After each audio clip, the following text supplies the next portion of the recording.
bad sign.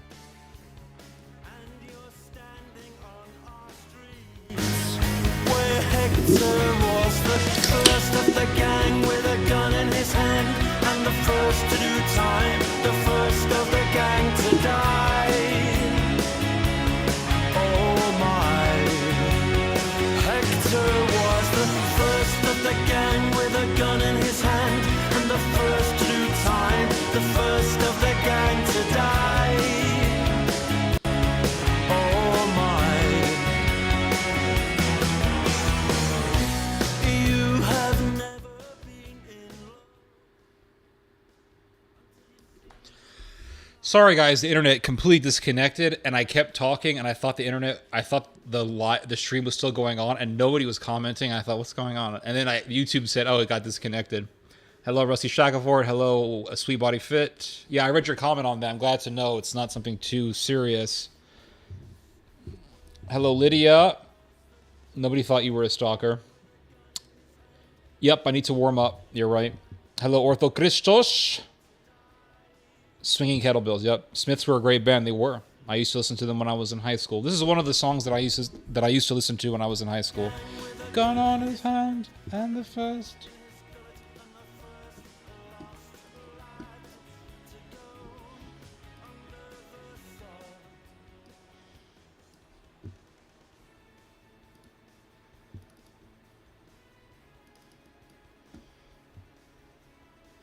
I mean, look how... So this is what I was showing you guys before the stream got disconnected. I found... So the news is talking about this UN Commission report on the conflict going on between Israel and Gaza. And they put out this abridged version. They put out this abridged version of the UN report. It's a 22-page report. And I thought, oh, okay, so this is the report, right? I thought the report is 22 pages. But then I found this version on Reddit that had all these details that I wasn't seeing on the 22-page report. So I thought, well, are we reading a different report? Well, the guy who posted these excerpts on Reddit, he posted a link to the report. I clicked on that link on Reddit, and I get a 90-something page report. And I'm thinking, wait, why the hell isn't the UN... making it easier to find the full version, the full 90-plus page version. So I thought, okay, how do I find the full report? Because the full report talks about war crimes that were committed by Hamas and war crimes that have been committed by Israel. The report documents the crimes that were done by both sides. And so I want to look at the details. Because it's always very convenient just to find all the details in one file. And who wants to go search around other stories and go to this newspaper and that publication and that outlet and that page and that forum, that YouTube channel? Who wants to do that? It's much easier just to find everything in one file. So I want to look at what the UN documented and what the UN found in its fact-finding investigation. So I said, okay, so I started reading through the report. But I thought to myself, why do they make it so difficult to find the full version? And it's amazing. I was trying to find the full version for the stream because I did take some excerpts to read to you guys. I want to read to you guys some excerpts from what the UN found in its fact-finding report. And I wanted to find the version that I was reading, and I just simply copied and pasted a sentence because I try to find the full version, and they just keep releasing the 22-page version. But if you read the full version, there's so much more graphic detail. There's so many more graphic details in the full version, obviously. So I wanted to find the full version, so I copied and pasted a line from the full version, right? I pasted it on Google. That's the Smiths. Let me show you how ridiculous Google is nowadays. Back in the day, when you copied and pasted something and you put it in between quotes, you got what you were looking for, right? Well, now you kind of get what you're looking for, right? You get what you're looking for. But look, here's the line. Here's the line. Check this out, guys. Here's the line. And look what it says. No results found. What do you mean there's no results? Apparently there's results. And here's the report. And look how the report is presented. A-HRC-56-CRP-4.pdf. What kind of bull crap is this? Why can't you just say, here's the results? No. There's no results. There's no results. Why are you trying to manipulate me? It's crazy, guys. It's so crazy. Hello, Joshua George. But I'm going to read to you guys some excerpts from the report, and we'll talk about it. Hello, Matium152. Hello, Viejo Simic. Zdravo. Do you use both shoulders equally, or of one is stronger than the other? It affects the whole posture. My right one is stronger from work, and it hurts. Yeah, the right ones are usually... I think the right part of your body is always easier to injure. I go one at a time. I don't go two at the same time. I don't think there is a way to make people think you're a stalker more than having the first thing you blurt out. Yeah. It's like that scene from that British comedy. The plane is not going to crash. I assure you, nothing's wrong with the plane, guys. But sad news, Wednesday was the last day of school, so last lift day, time to switch to calisthenics for the summer. Well, you get a rest. Ortho Christo says, check out this song quick. I will see you in far off places when Morrissey went solo with the ringleader of the Tormentors. All right. I love Irish Blood, English Heart. Oh, that's a masterpiece. I will see you in far off places. Okay.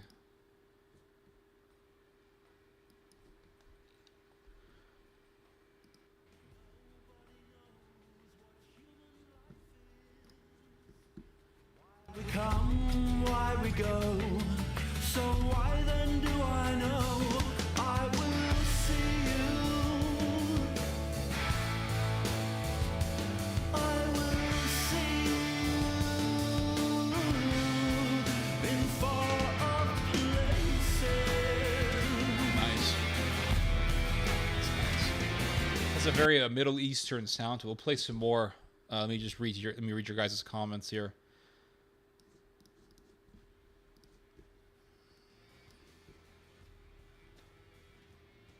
I should have pumped today, but I ended up cleaning up my neighbor's overgrowth of bush along my back fence and put up some flower pots. Oh, that's nice. Was going to weed, but it started to rain. Well, it's good that it started to rain. Rain is always good. Right now, it feels like Italy where I am. How does it feel like Italy where you are? Is it the sunlight? Hello, Julius Dennis. Refined Canine, hello. Hello, Zdravo, Rasto Militic. Is there any way I contact you outside of the live stream to ask you about your book, Christianity? Yes. Are you on Facebook? You can write me on Facebook, or if you're on Twitter, write me on Twitter.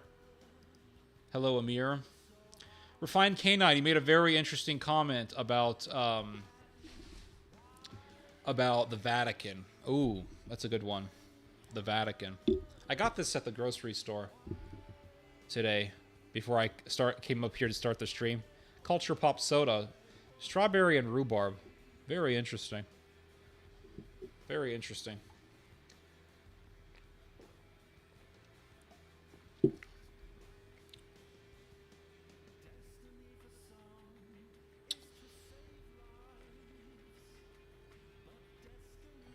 This music is good.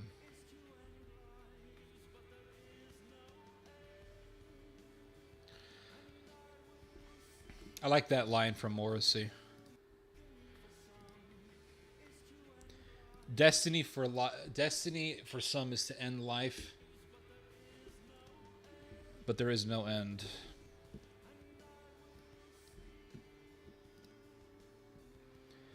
The sun, the dry air, which is a surprise since I live in South Florida, only a bit cloudy, breezy, reminds me of the weather in Italy. Oh, yeah. Yeah, we get that in Texas also. We get that Italian. When I was in Italy, I felt like I was in Texas almost. After Pius XII, the Vatican was hijacked and taken over. Several of his cardinals betrayed him. I believe that. I really do, actually. From what I read, it just seems that way. Did you hear about story in Nashville, Tennessee, when Christian pastor was arrested for praying next to Planned Parenthood? I did not. You can't hear the music? It's pretty loud. What is the name of your profile? It's Theodore Schubot. Here.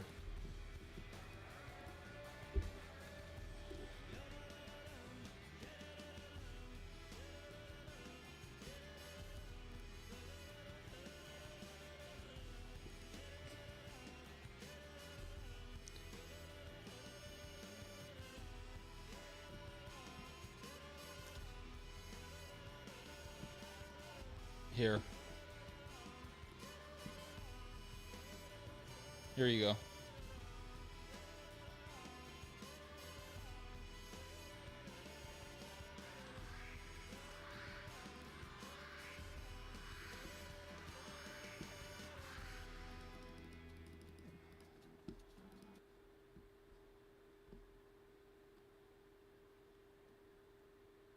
It's a good song. I'm surprised it has such few views. I mean, relative to Morrissey's fame.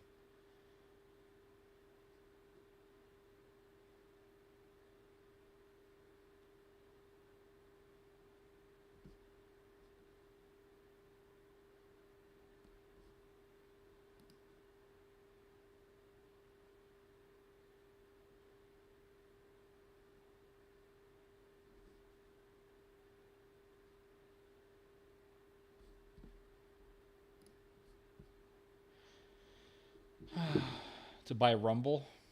It's crazy. He needs to buy YouTube. That'll be even better. If he buys YouTube, that'll be insane.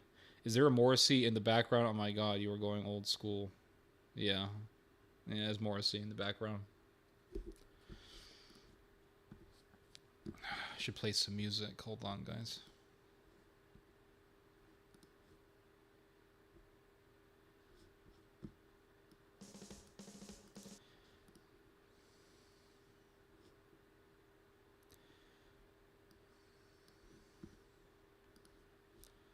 You should see the most recent document. You should see the most recent document that came out of official Vatican, which effectively concedes many of the Orthodox Church's points on the papacy and its supremacy. It is fascinating. Really? How do I find that?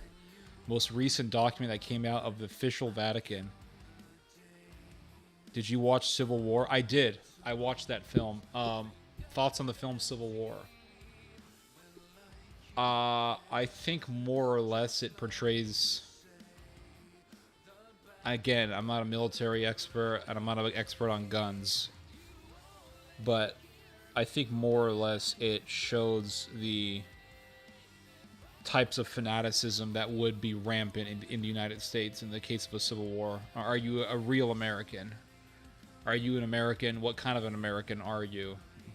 Yeah, definitely something that reflects the type of ideology that we see today. Civil War is trash. Why is it trash? Why do you think it was trash? Why do you think it was trash?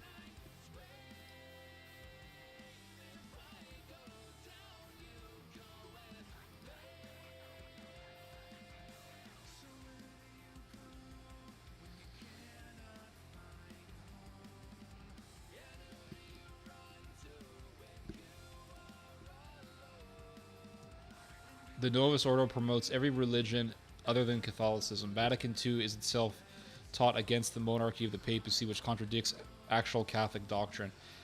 I have a rather long question about the wound of the beast. Okay, go ahead. Civil War, I'll try to answer it as best as I can. A Civil War movie was funded Barack Obama. That's why it was funded by Barack Obama. Just type in Google ecumenism and papal primacy. Okay, I'll check it out. Ecumenism and papal primacy.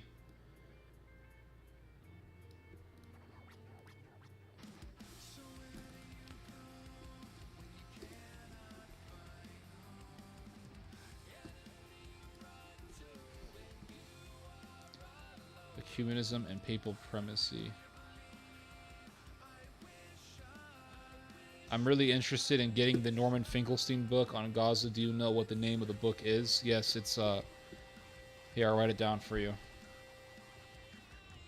Gaza and Inquest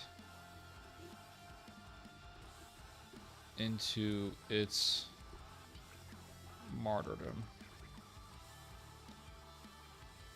Sometime back when I read the Bible passages regarding the end, I also thought about the fall of the Ottoman Empire to represent the fatal wound of Islam. Okay.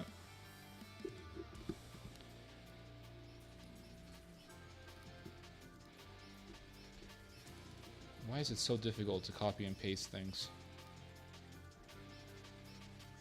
But then I remembered that Islam received another heavy blow way back when the Mongols sacked Baghdad, and then also stormed the Ottoman. Yep, Tamur Lane, that's correct. Should this be considered a fatal wound that healed also because it is then that we have two wounds? I don't think so, because the Ottoman Empire didn't die. It continued on even after those people, Tamur Lane and his attempt to revive the Mongolian Empire. Tamur Lane's empire didn't last as long as the Ottomans did. Tamur Lane's attempt at making an empire died, and the Ottoman Empire continued on. The document is about 120 pages long, but in a paragraph is sort of blast Vatican I about Pastor Eternus. Vatican I about Pastor, I don't know what that is. What's Pastor Eternus?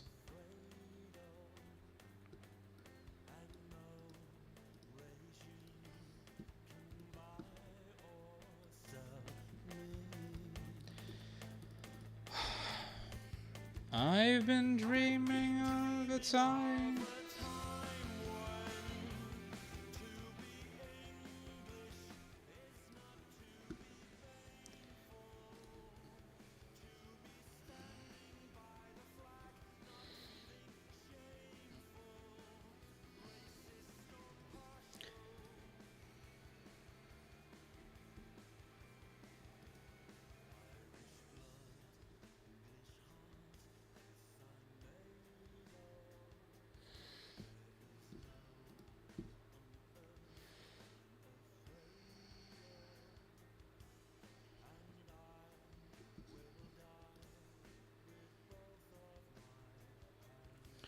Pastor Eternus explains most of the important papal teachings. Oh, I see.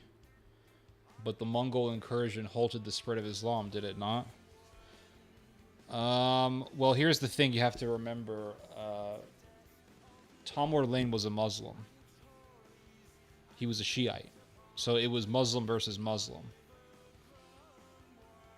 So if Tamur Lane dominated the Middle East, he would have dominated it with Shia Islam. And a lot of the Mongolians converted to Islam later on. You can look into the Blue Horde, when the Mongolians had a war with the Russians in the Battle of Kolikovo. Those were Muslim Mongolians, and the Russians defeated them. So just some things to keep in mind there. They are trying to turn the Pope into a sort of ceremonial title like in a constitutional monarchy for ecumenist reasons, most likely to build one giant false... the Pope is not... I don't really think the Pope is much of anything. I don't think the Pope really is in power. I think the Pope is just... I think the Pope is just a giant, like you said, a figurative, ceremonial figurehead. He's there to be the mascot of Rome, the mascot of whatever is left of the Catholic Church. The Catholic Church is just really a shell of its former self. I don't really think it's much of anything. Pastor Eternus also proclaims the Pope is something like a king on earth and is infallible. Yeah. Well, that's, the Catholic Church is nothing right now. It's just a big institution. It's a bureaucratic institution. that has maintained a network of perverts for a very long time and has covered up many a time pedophilia and pederasty and all sorts of sexual sickness. It's a demonic institution. It is a satanic institution, and I have zero interest in it. I don't care what anyone tells me. An institution that covers up for people who rape and who sexually assault youths is not of God. I don't care what anyone tells me. Thanks for your response about the Mongols. No, appreciate. No problem. No problem. Yeah, if you look into the Tamur Lane, you will read that Tamur Lane was a Shiite. Tamur Lane was a very murderous individual. He started out as a thief. He didn't come from a... Tamur Lane did not come from a royal background. He didn't come from a family of rulers or elites or anything like that. Tamur Lane came from, I think, a shepherd family of some sort. I think he was a shepherd, and then he became a bodyguard, from what I understand. He started a little gang of thieves, and his gang grew and grew and grew, and it just became a giant cartel, a giant criminal organization. And eventually he took over, what was the name of the place in Central Asia? I don't remember the name of it. Capital of, it was basically the capital of Tamur Lane's little empire, the Timurid Empire, Samarkand. Yeah, he took over Samarkand, and that was basically the beginning of his empire, and he expanded into the Middle East. He fought against the Ottoman Empire when it was under the rulership of Bayezid, Sultan Bayezid. He defeated Bayezid, defeated the Turks numerous times. Eventually, Tamur Lane, eventually the whole thing just sort of collapsed. It collapsed. I forgot exactly how it did, but it did not. It imploded from within. I'm trying to. The fall of the Timurids declined rapidly during the second half of the 15th century, largely due to the Timurid Mongol tradition of partitioning the empire, as well as several civil wars. The Ak-Koyunlu conquered most of Iran from the Timurids, and by 1500, the divided and war-torn Timurid Empire had lost control of most of its territory, and in the following years, it was effectively pushed back on all fronts. Persia, the Caucasus, Mesopotamia, and eastern Anatolia fell quickly to the Shiite Safavid Empire. Secured by Shah Ismail I in the following decade, much of the Central Asian lands was overrun by the Uzbeks of Muhammad Shaibani, who conquered the key cities of Samarkand and Herat in 1505 and 1507, and who founded the Khaganate of Bukhara. From Kabul, the Mughal Empire was established in 1526 by Babur, descendant of Timur, thought through his father, and possibly a descendant of Genghis Khan through his mother. The dynasty he established is commonly known as the Mughal dynasty, though it was directly inherited from the Timurids. By the 17th century, the Mughal Empire ruled most of India, but eventually declined during the following century. The Timurid dynasty finally came to an end when the remaining nominal rule of the Mughal was abolished by the British Empire. So there you go.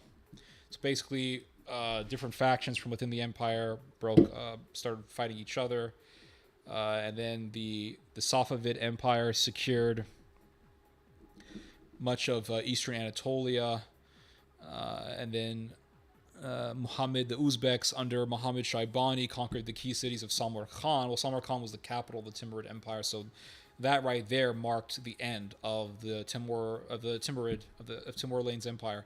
So it's the Timurid Empire did not last very long. Started in 1370, and then it eventually just died in 1507. So that's not a very long time. Let's see, what else do we got here from you guys? The problem is people think that is the Roman Catholic Church. It is a bad copy of the actual church created in the 60s and 70s.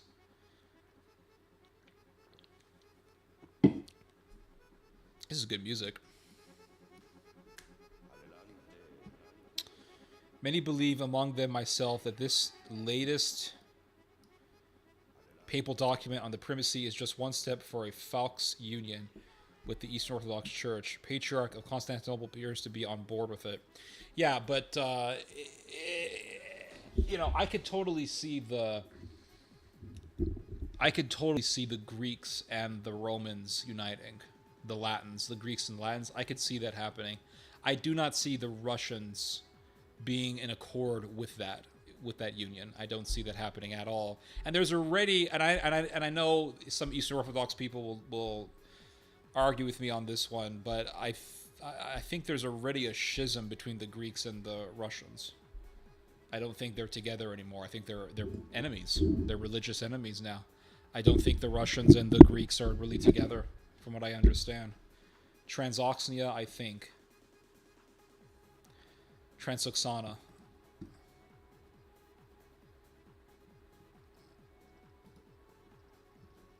It's a beautiful city, Samarkand. But the thing about these Central Asian cities is that they have a lot of infrastructure, a lot of architecture, but it's almost like no one's really living there. They just feel so empty.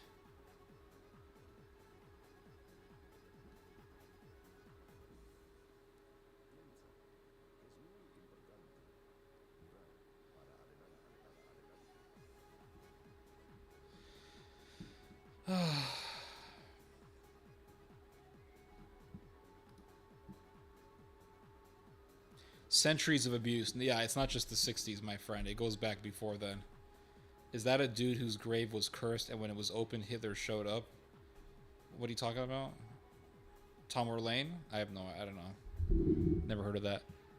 Completely agree with you on the Catholic Church has no power. It's filled with pedophile priests. Yep. Did it collapse after Timur died? Big empires tend to do that. Yeah, that's true. That's very true. I'll be right back, guys. I have to go take a piss. Hold on. I'm gonna play. I'll play some music for you guys. Hold on. I'll play some Russian music for you guys.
what is... Hold on.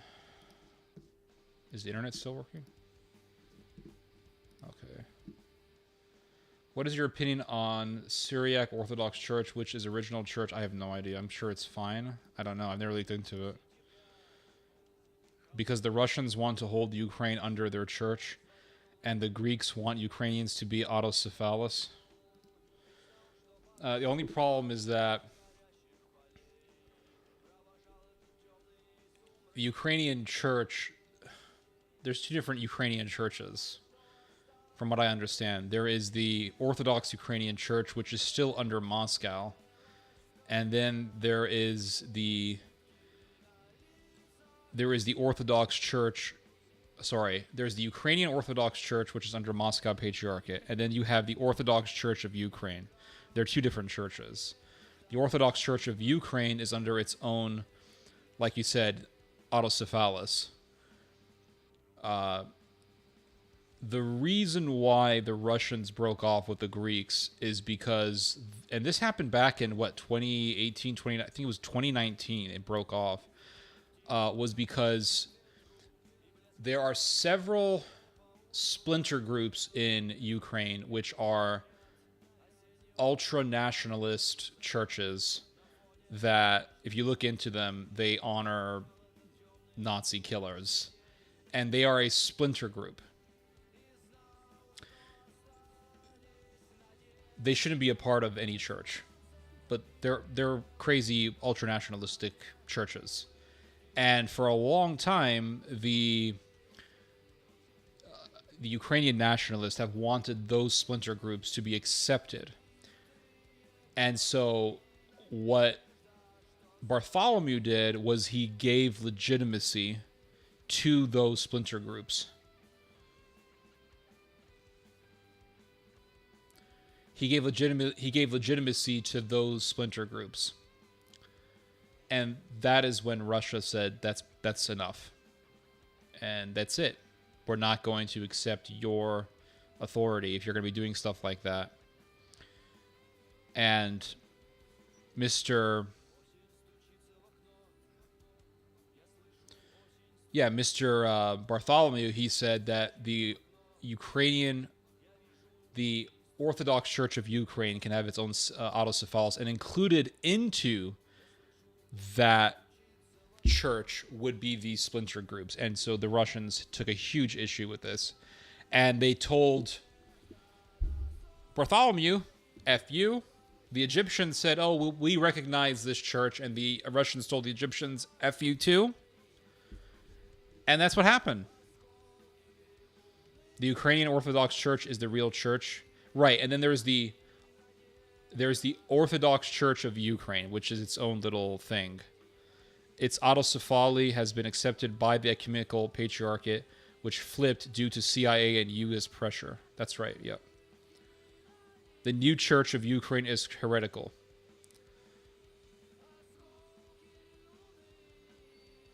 Yeah, the Ecumenical Patriarchate. So the CIA and this, from what I understand, the CIA pressured NATO through Turkey, really pressured Bartholomew. And Bartholomew did what NATO wanted. Turkey has a lot of interest in this sort of thing as well because, well, Turkey is where Bartholomew sits. That's where the Greek Orthodox Church, the Greek Orthodox Patriarchate, or the Constantinople Patriarchate sits. And that used to be the head of the Greek Orthodox Church. That whole area, that was the leading region of the Greek Orthodox world. And so Turkey has been controlling the Constantinople Church going all the way back to 1453 when the Ottomans took over that city. And so Turkey wants to use its power to bring back that sultanate's power to impose itself on the Greek Orthodox. And by establishing a nationalistic church, you then have a little religious proxy against the Russians. And then Kiev can go around and say, well, this church is not really legitimate. The Moscow Patriarchate churches are not legitimate because we are at war with Moscow, and therefore we can arrest priests and search the churches and close them down and blah blah blah. It's just tyranny. That's what's going on. It's despotism, religious despotism. Hello, Zen Master. Glad to have you on. The new Church of Ukraine is heretical and non-canonical. I saw this story. Speaking of tyranny,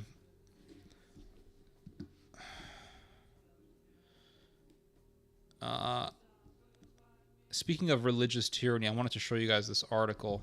There's an interesting... Oh, God.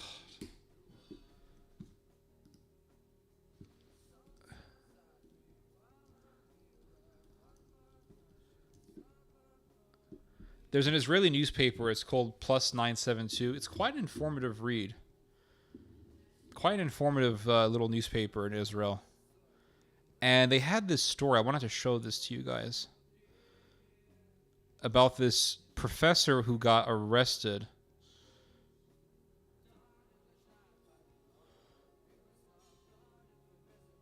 for speaking an opinion about Zionism.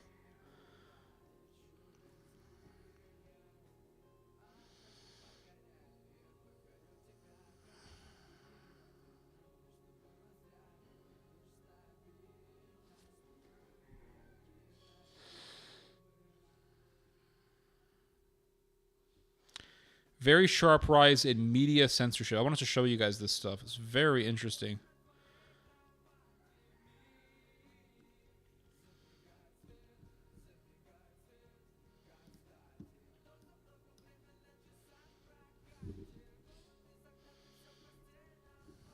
Oh, here it is. I found it.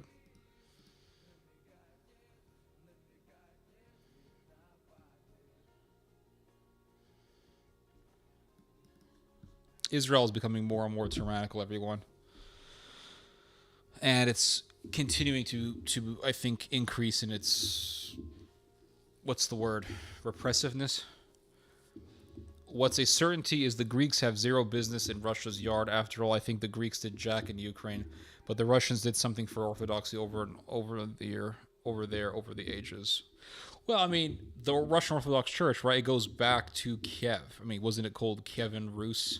And the first Russian king to convert to Christianity was in what is now known as Ukraine, Saint Vladimir. CIA pressure on the ecumenical patriarchate is no secret. It goes back years. Now the Greek Orthodox Church is its own. It's not under Bartholomew. Bartholomew has the American Greek Orthodox. Yeah, Bartholomew. Okay, fine. American Greek Orthodox. That's why I said Constantinople. I said Greek, but then I switched to Constantinople because I realized I made a mistake. It's not Greek Orthodox. It's not the Greek Orthodox patriarch. It is the patriarch in Constantinople. It is an unbelievable coincidence that tonight's topic is centered around Bartholomew, considering that's my first name. Interesting.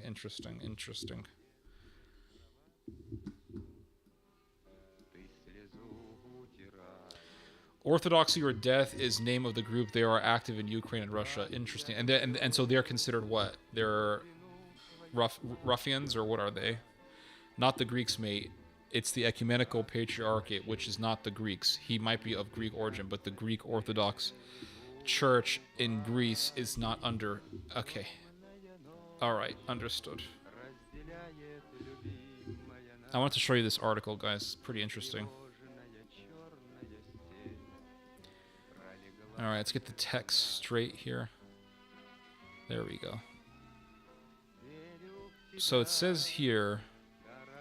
The title, The Orchestrated Persecution of Nadezhda Shalub-Kevorkian. Now, they say that she's an Israeli Arab. Her last name is 100% Armenian. Shalub is definitely a Semitic last name, but Kevorkian is not. That is an Armenian last name, so she's an ethnic Armenian mixed with Lebanese or some kind of Semitic ethnicity. It doesn't really matter. But she's a professor in Israel, and she got arrested recently for going onto a podcast and saying Zionism should be abolished. That was why she got arrested. You could say, well, that's legitimate. Well, we'll see. We'll see about that. But it says here the orchestrated persecution of Nadera Shalub Kevorkian, vicious campaign by Israeli academia, police, and media to silence the professor, shows Palestinians they have no safe place in Zionist institutions. And it's becoming more and more repressive. You could say, well, the Islamic world is repressive. Yes, but we're not talking about the Islamic world. We're talking about the country that is constantly touted as the only democracy in the Middle East. Okay, this is America's 51st state, and it's Israel. So let's talk about this. April 18th, Israeli police arrested Professor Nadera Shalub Kevorkian, a renowned Palestinian scholar and my former academic supervisor at the Hebrew University of Jerusalem. They kept her detention overnight in conditions designed to break her spirit, like other Palestinian political prisoners, before a court ordered her release, rejecting the police's demand to extend her time behind bars. Now again, who runs the police in Israel? It's Itamar Ben-Gvir, who is a fanatic. That's who runs the police in Israel. He's a Jewish fanatic. The arrest and ensuing interrogations are the latest phase in the Israeli authorities' crusade against the professor, who is a vocal advocate of Palestinian rights and an outspoken critic of Zionism. Shalub Kevorkian's incarceration was clearly intended to be as cruel and dehumanizing as possible. According to her family, police officers raided her house in the Old City of Jerusalem without warning, searching and confiscating her books, papers, notes, and interview transcripts. During her interrogation and detention, the officers subjected the 64-year-old to ill treatment and practices that amount to forms of torture. She was stripped, searched, yelled and cursed at, and thrown in a cold, isolated, and urine-smelling cell infested with cockroaches. The cell was kept illuminated throughout the night with bright, buzzing lights to prevent her from sleeping, and for some of the time her hands and feet were shackled.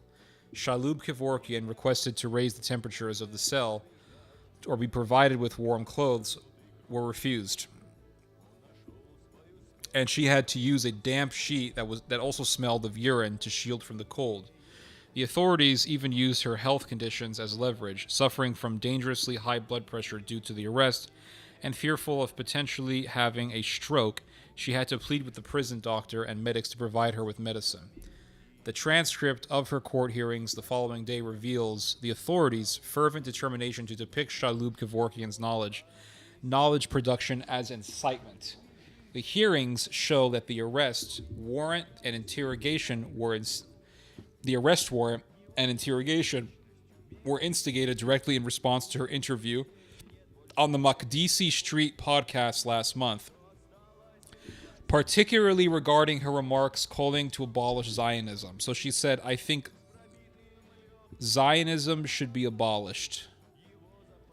Now you could say, well, that's wrong. Okay, fine. But that the fact that you would get arrested for something like that shows you Israel is becoming more and more repressive. I don't care what anyone tells me. This is a fact. When the defense lawyers, my father told me, because I was talking to him about this stuff last night, and my dad told me when he was growing up, that's how it was. You said something, you got arrested, right? You said something that was critical of the government, you got arrested. That's how it was. But that's how it was for Palestinians living in the West Bank. So my father grew up in the West Bank when it was under military occupation, and under a military occupation, you got arrested for just saying a word that's critical of the government. That's how it was. But it wasn't like that necessarily for Israeli citizens. This woman is an Israeli citizen.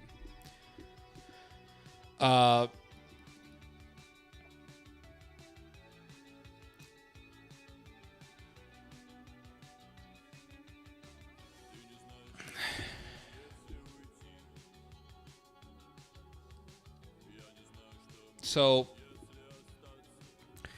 Israel is becoming more and more of a repressive society, and I talked about this in one of my last videos. I talked about the coming Masada generation, and I talked about how you had this nationalist march in Israel, and they have this every single year. They call it a Victory Day or something like that. And for a while, it was somewhat contained. You know, they controlled it. They prevented violence from taking place. But according to Nir Hasson, who was an Israeli journalist, the one that took place recently was the worst, the most violent one that he had ever seen in 16 years. And people were attacked, journalists were attacked, and also the Haaretz building in Tel Aviv was attacked by nationalists. They threw a rock or a bunch of rocks through the glass door. They attacked the building. They want media to be suppressed, certain media to be suppressed. They banned Al Jazeera, and they recently extended the ban on Al Jazeera. Another thing also to keep in mind, this is also very interesting, and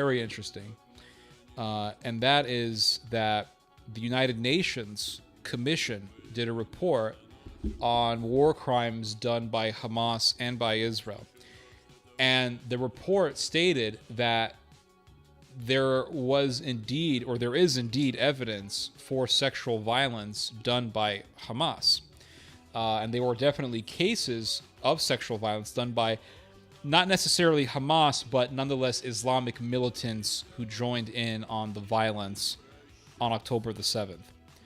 The report then went on to say that there were other stories of sexual violence done by the Islamic militants, but that the UN could not confirm them because Israel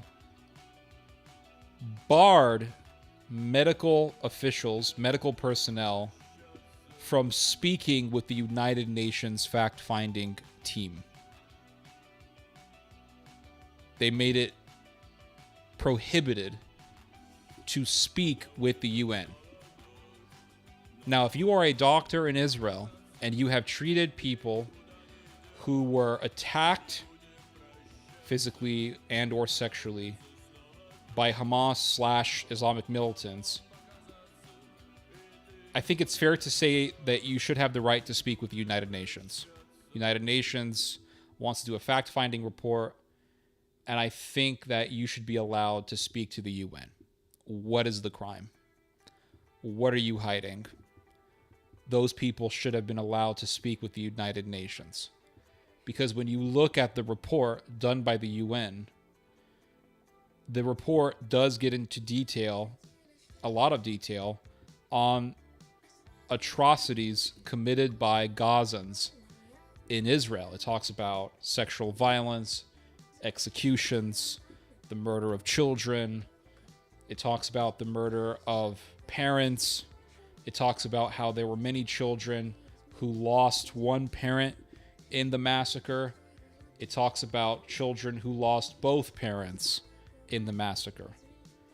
To say that medical staff is not allowed to speak with the UN, I think that's evil. They should have been allowed to speak. But it shows the repressiveness. If it's a free society, you should be allowed to speak to the UN.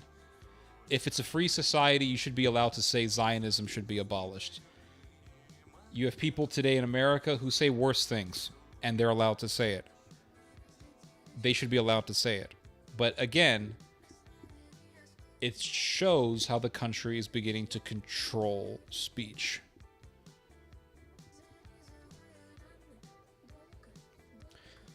What a despicable, heinous act. Jews are perpetuating the cycle of abuse they encountered in the past. And that's the sad reality. Zdravo, zdravo, Theo. Zdravo, Nikola Vojnovic.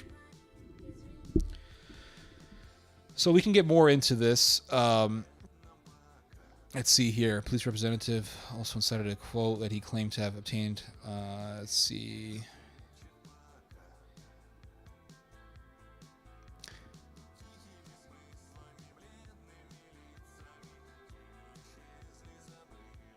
See, here's another example of what I'm talking about. Here's from the same article from whatever this newspaper, Plus 973 or something. What's it called? It's a great website. It has a weird name for a newspaper. I'm not gonna lie.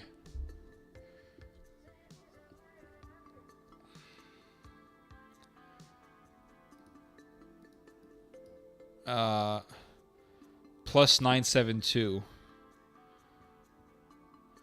The police representative also recited a quote that he claimed to have obtained. So the police are trying to nail this professor, trying to say that she's a terrorist or a terrorist agitator. And he presented this quote from this professor in which the professor said, "Every day in Jerusalem," so here it is, "every day in Jerusalem, we see the army humiliating women and arresting young people. Young people are beaten and unable to breathe." All right. Again, there's nothing wrong with this statement. I mean, you could say that it's inaccurate or something, but this is not a criminal offense. When the judge asked what this quote had to do with the professor's case, the police claimed that her scholarship and influential status could brainwash hot-headed Muslims into conducting violent acts against Israel. Yeah, that's not an argument. I mean, I could easily say the same thing about the other side. I could say, well, Ben Gavir calling some woman a terrorist because her son was killed by a Israeli police officer and she got upset over that. I think that's also incitement.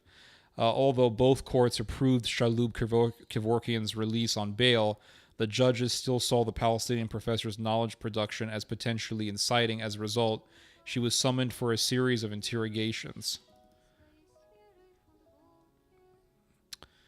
Let's see here.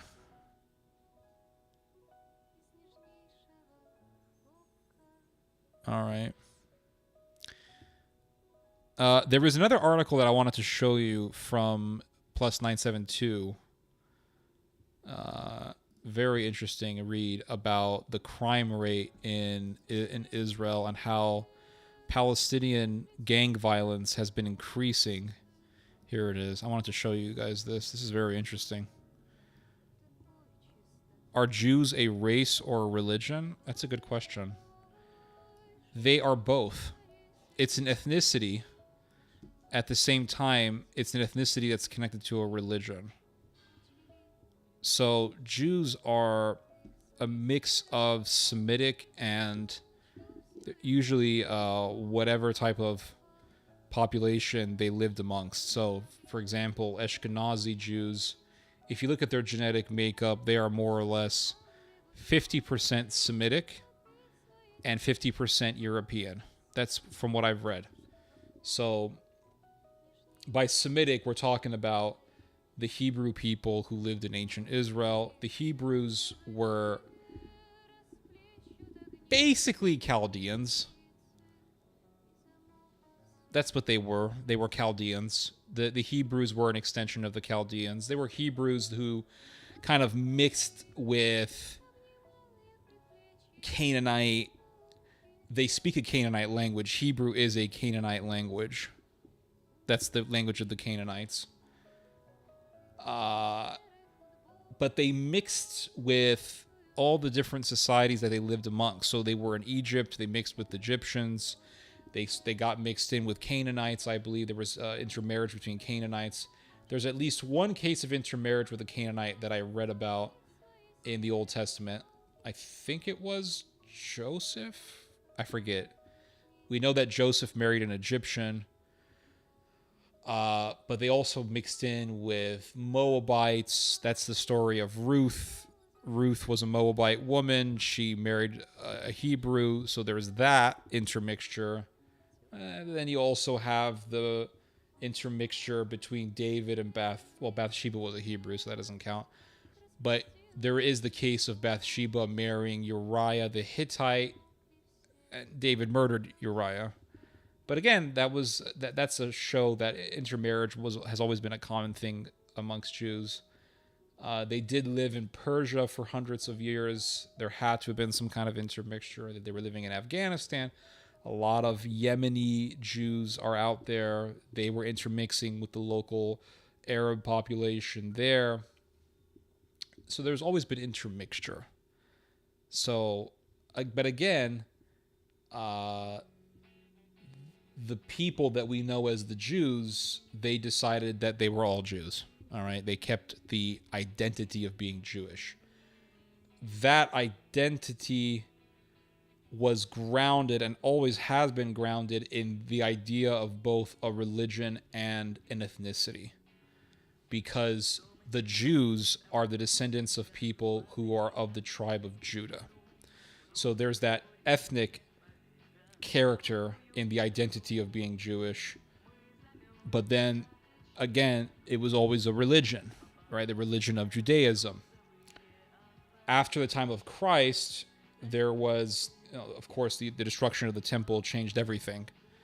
And the religious identity of Judaism fragmented into different opposing ideas. And today you have the Orthodox Jews, ultra-Orthodox Jews, religious Zionism, and then you have the Reform Jews. But then you also have the atheist Jews. And so the atheist Jews aren't following the religious aspect, but they are following the idea of being Jewish as an ethnicity. And they are following, or they are still living within the cultural character of being Jewish. So yes, ethnicity, but at the same time, there is religious character in it. Not everyone is religious, but it's still a part of the Jewish world. Now, if you convert to Judaism, you are a Jew. And this is why I say it's not exactly an ethnicity. Because if you convert to Judaism and you go through the mikvah, you're a Jew. But again, and again, this has always been in Judaism. Always. Even before Christ. I mean, it was always there. Uriah the Hittite was not a Hebrew. Uriah the Hittite was an Indo-European. He was a Hittite. Hittites were Indo-Europeans. They were total Euros. They were, I mean, if you looked at Uriah the Hittite, he was a white guy. He converted, and he was more religious than King David. He was more religious. He was more devout. He was more honorable than King David. The Bible makes this very clear. And then you also read in the Old Testament where David has this war with Absalom, his son. And after Absalom is killed, the Hebrews who kill Absalom, they send off this African dude to go give the message of the victory to King David. Well, the Bible says that they sent a Cushite. Well, the Cushite was what religion was he? He was also a follower of Judaism. You fast forward to the New Testament and you have Philip speaking with an Ethiopian man. And the Ethiopian man is reading out of what? He's reading out of the Old Testament. He was from Ethiopia. He wasn't a Hebrew. He was Ethiopian. So the idea of being racially diverse racially diverse in Judaism was always there. The thing is that it just became this ethnic group where they just said, okay, we know that we're not fully Hebrew here. But that's almost always been the case in Jewish history. There's always been intermarriage and intermixture, but we all just agree that we're Jews, and that's that. And that's why you find Jewish people who take genetic tests, and some of them come out more Semitic than others. Some come out more European than others. Some come out purely European.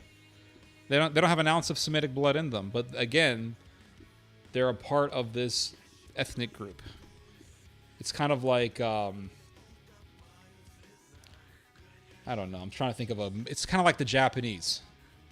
I mean, are the Japanese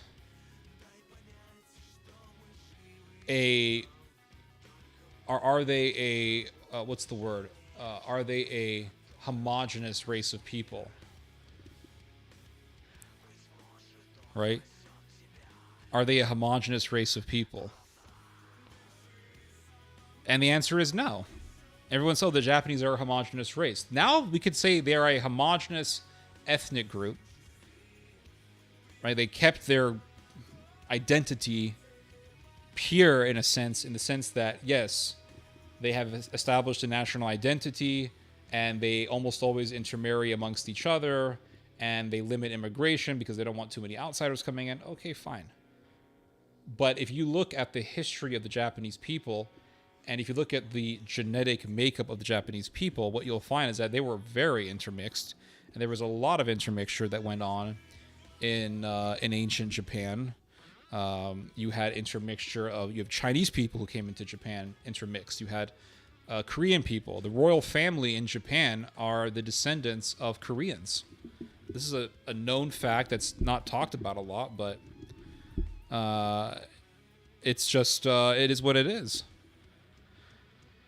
In fact, National Geographic, they wanted to look at the royal graveyard in Japan. They have a royal graveyard where all the ancient kings of Japan have been buried.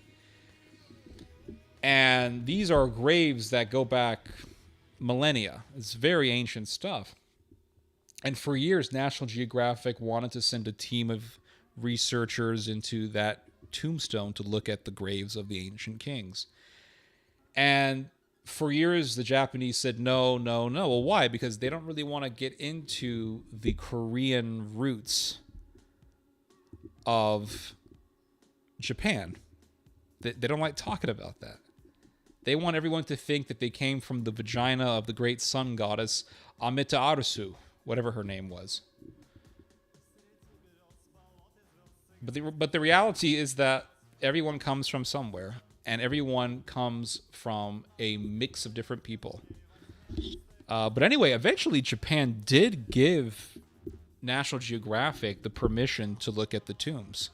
But National Geographic was told by Japan, you can go inside the grave area, the grave site, but you only have 45 minutes.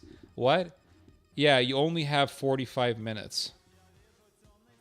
Well, what the hell are you going to do in 45 minutes? You can't do a lot.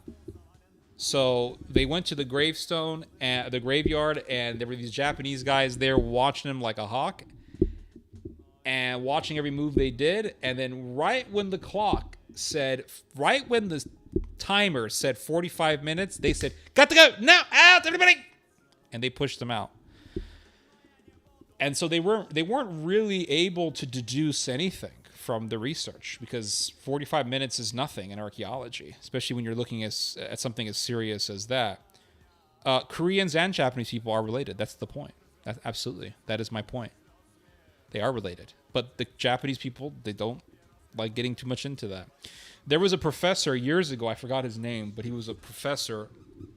He was an academic who said that the original people, or in ancient times, the Japanese people were descendants of horse roaming people, basically saying that the Japanese were Central Asian nomads. And that professor got ostracized for that.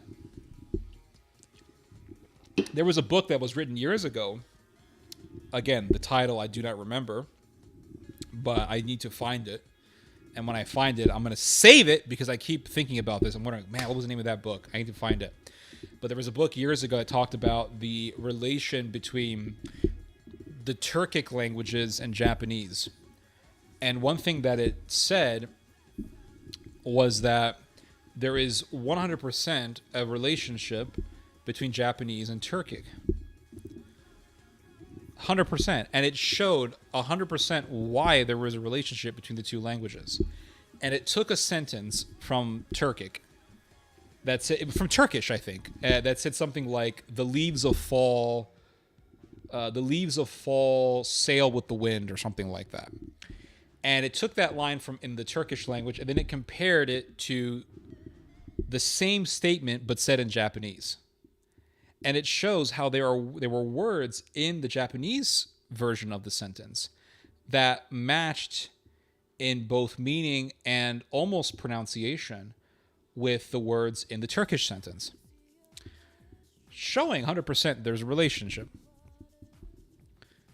How did that happen? Well, did the Japanese, did Central Asians, did they come from Japan? Did they go from Japan to Central Asia? Well, that didn't happen. That didn't happen.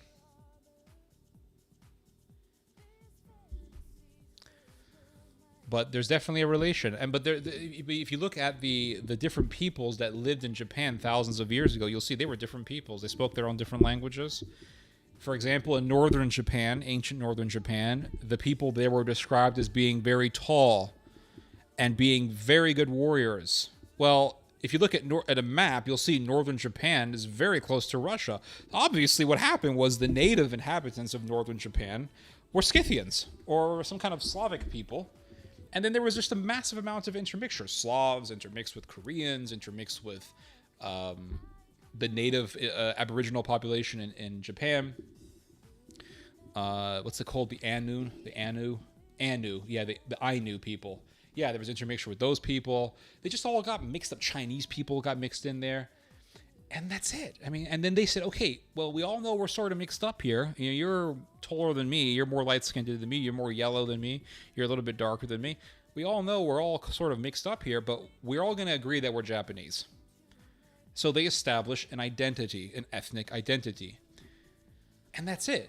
Just like, I think at this point, I really think at this point, American is an ethnicity. I could be wrong. They say it's a nationality. I think at this point, it's we can at least say it's getting close to becoming an ethnicity. Because, an ethnic group. Because you go to different countries, and you can spot an American 50 gazillion miles away. That only happens if you are a particular ethnicity. You are easily recognizable once you are, I'll put it to you this way. Once you are easily recognizable as a particular ethnicity, you are an ethnic group. That's the way I look at things. Like a Jewish person, I could spot a million miles away. I could spot a Jewish person a million miles away. Look at that, that's a Jew. And I'm almost right. Almost right. I'm almost always right. There's been maybe like one time I was wrong. But except for that one time, every single time I was correct. I can look at someone and say, that's a Jew. I'm right. I could look at somebody and say, that's a Middle Eastern person. I'm right. I could look at someone and say, that's a Mexican. I'm right. Even if it's a white Mexican, I could tell them. I could tell a white Mexican a million miles away. That's a Mexican. That's a fresa. I call them fresas. Fresa is a Spanish word. It means strawberry. In Mexico, the snobby, more European Mexicans are called fresas. It's a big insult over there, but when I was in Mexico, they would say it all the time. Oh, fresas, fresa, fresa, fresa. I called a girl that one time, and she got very upset with me.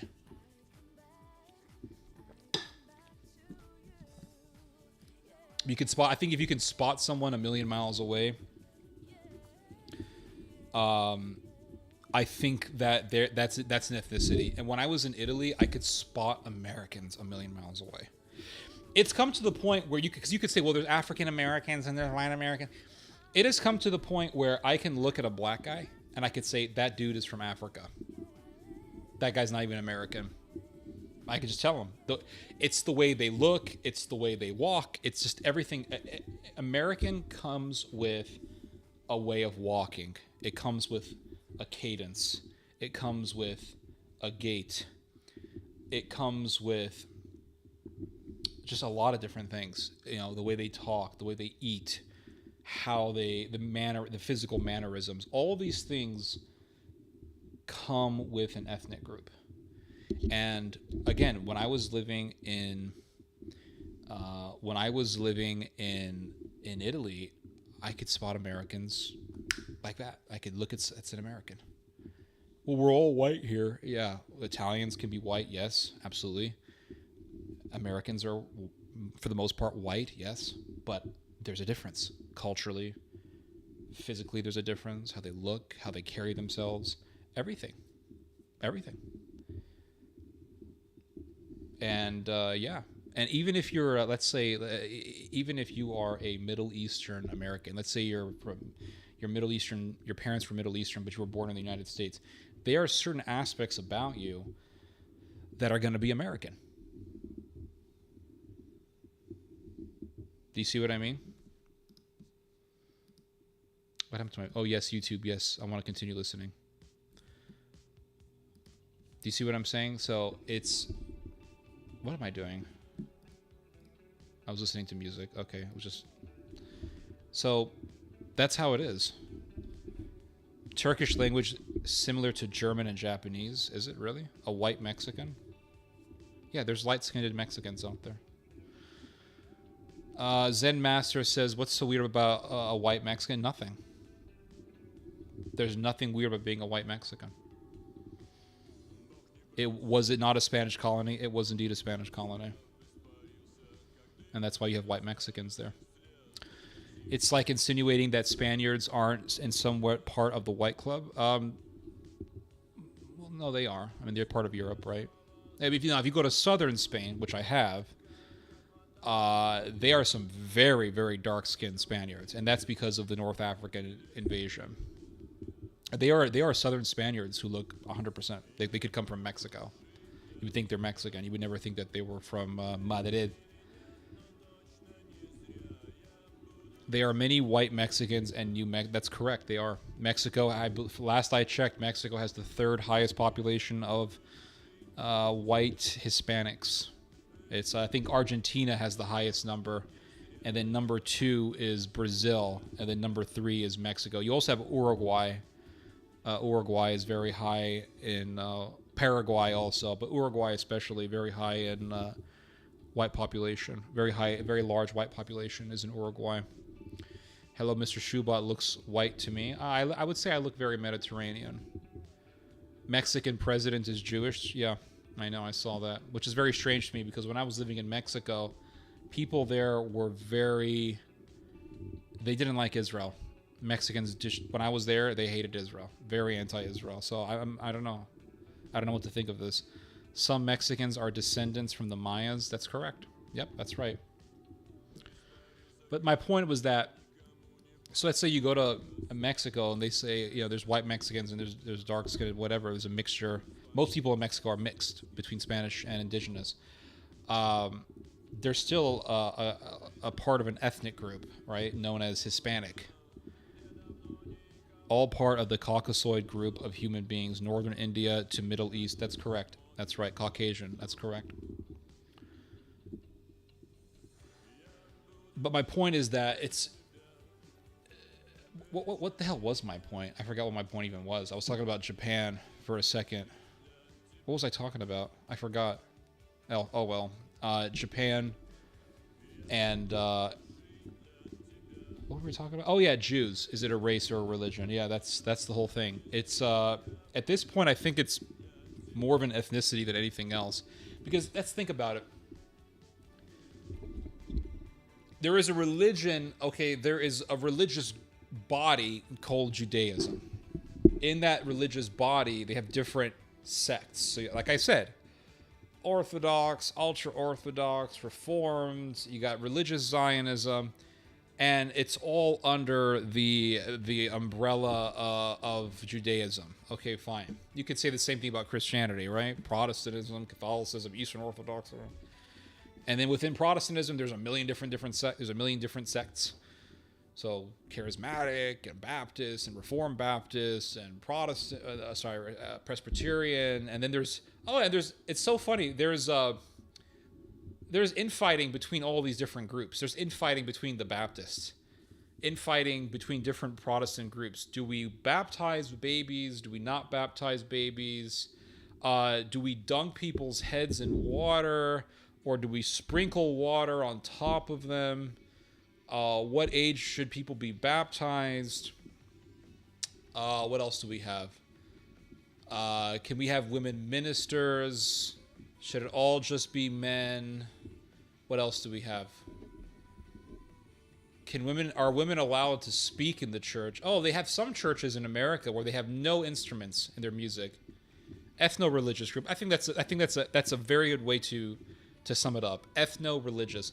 There are religious groups in America that don't have any instruments when they make music. They believe instruments are of the devil. I've seen this before. I haven't seen it personally, but I was in the Appalachian Mountains years ago, and I was told there's a church here that has zero. There's a church that has zero instruments. I love how you de-escalate ethnical tension. Yeah. I don't want any ethnic tension here. The prophet Obadiah was Arab.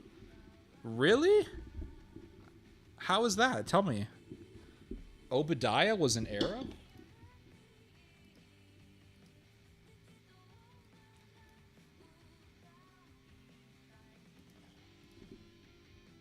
Prophet Obadiah.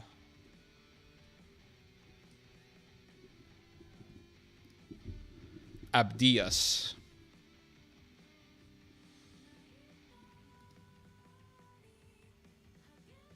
Interesting. It says here that according to the Talmud, Obadiah is said to have been a convert to Judaism with Edom. Oh, so he was an Arab. Fascinating. He is identified with the Obadiah who was the servant of Ahab and was chosen to prophesy against Edom because he was himself an Edomite. Obadiah is supposed to have received the gift of prophecy for having hidden the 100 prophets from the persecution of Jezebel. It says here that in some Christian traditions, he is said to have been born in Shechem and to have been the third captain sent out by Ahaziah against Elijah.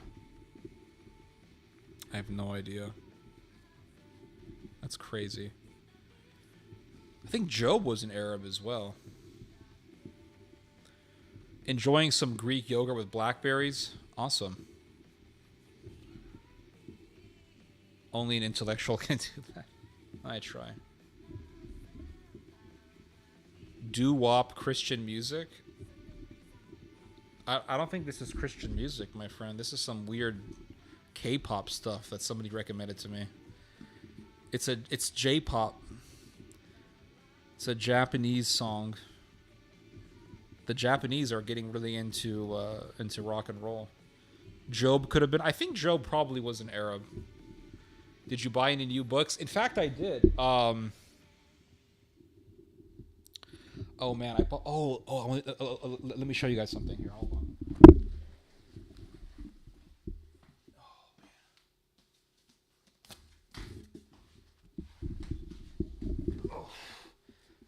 I bought this book here. Let me show it to you guys. The Land of Hope and Fear. I'm going to read this. I think I'm going to start reading this once I'm done reading Finkelstein's book. I started reading it. I read much of the first chapter, and the book is... So it's called The Land of Hope and Fear. It's a very good title for a book. By Isabel Kirshner. And... the book is about the different religious and political divisions in Israel. It was a very fascinating read. This book came out in 2023, I believe. When did it come out? Isabel Kirshner. 2023. So this is a recent book. I actually wanted to read to you a part of this book. Oh... yeah, no instruments in the church. That's correct. Yeah, they thought that instruments were of the devil. I want to show you something from this book here.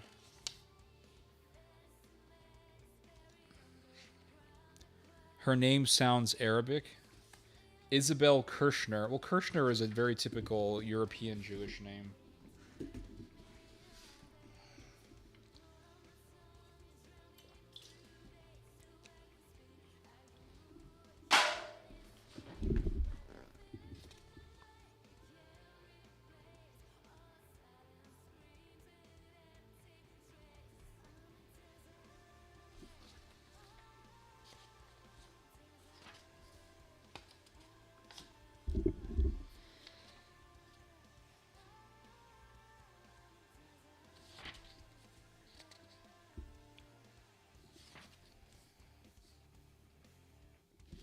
Let me show you guys a line from here.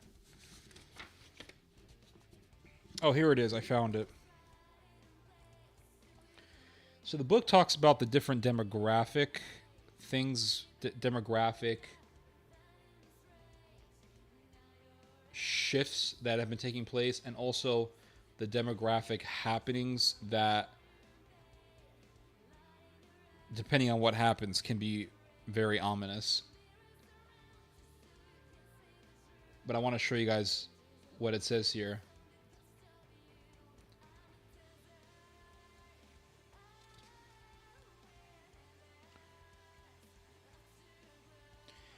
So it talks about the internal fault lines, and it says the internal fault lines had grown wider as Israel became more established and less of an immigrant nation. By 2022, okay, so we're not talking about 1947 here. We're talking about 2022. 79% of the Jewish population consisted of native-born Hebrew speakers. 79%, okay? So that means about 20-something% of the country is not Hebrew. Okay. Well, we know for a fact 21% of Israel is Arab. About 21%. And this is the question that has been asked time and time again, and no one really wants to address this question because it means talking about either racial diversity, ethnic diversity, or talking about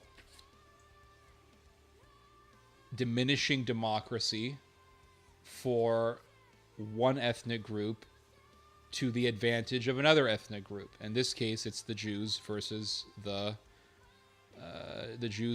Arabs, and the Jews want to keep their Jewish state. They want to keep their state Jewish, which is understandable. I'm not going to condemn people for that. I'm not. No, that wasn't an energy drink. That was one of those hipster sodas. It's strawberry and what do they call it? Strawberry and rhubarb. So you look at what's been going on, and you see, okay, well, they want to make a Jewish state. Okay, understandable.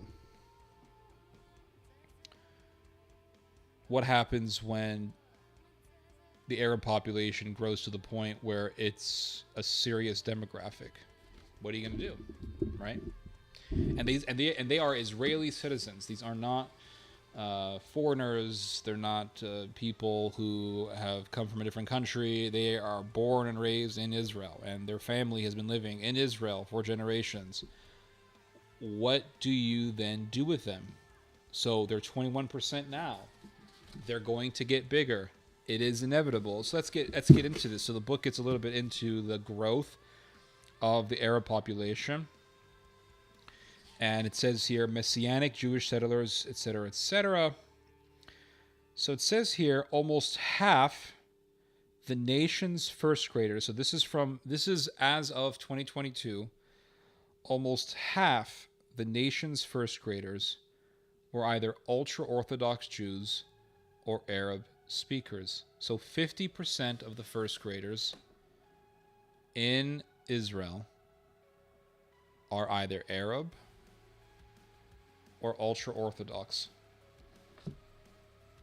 And pretty soon, they're in the first grade. So how old is a first grader? What are you, six years old? It's been a while since I was in the first grade. You're about 6 years old, right? Okay, so in another 6 years, they're going to be 12. And then 6 years after that, they're going to be 18. They're going to be adults, 18. They're going to be adults, right? 18 is pretty much an adult. So what's going to happen? What's going to happen is eventually Israel is going to be dominated by two different extremes. Islamic extremists, but also, or just Muslims who want to live a regular life, or Jewish ultra-Orthodox people. And they're not going to like each other. So what's going to happen? And now what you see, and I've talked about this many times, what you see now is more and more Orthodox Jews joining the army.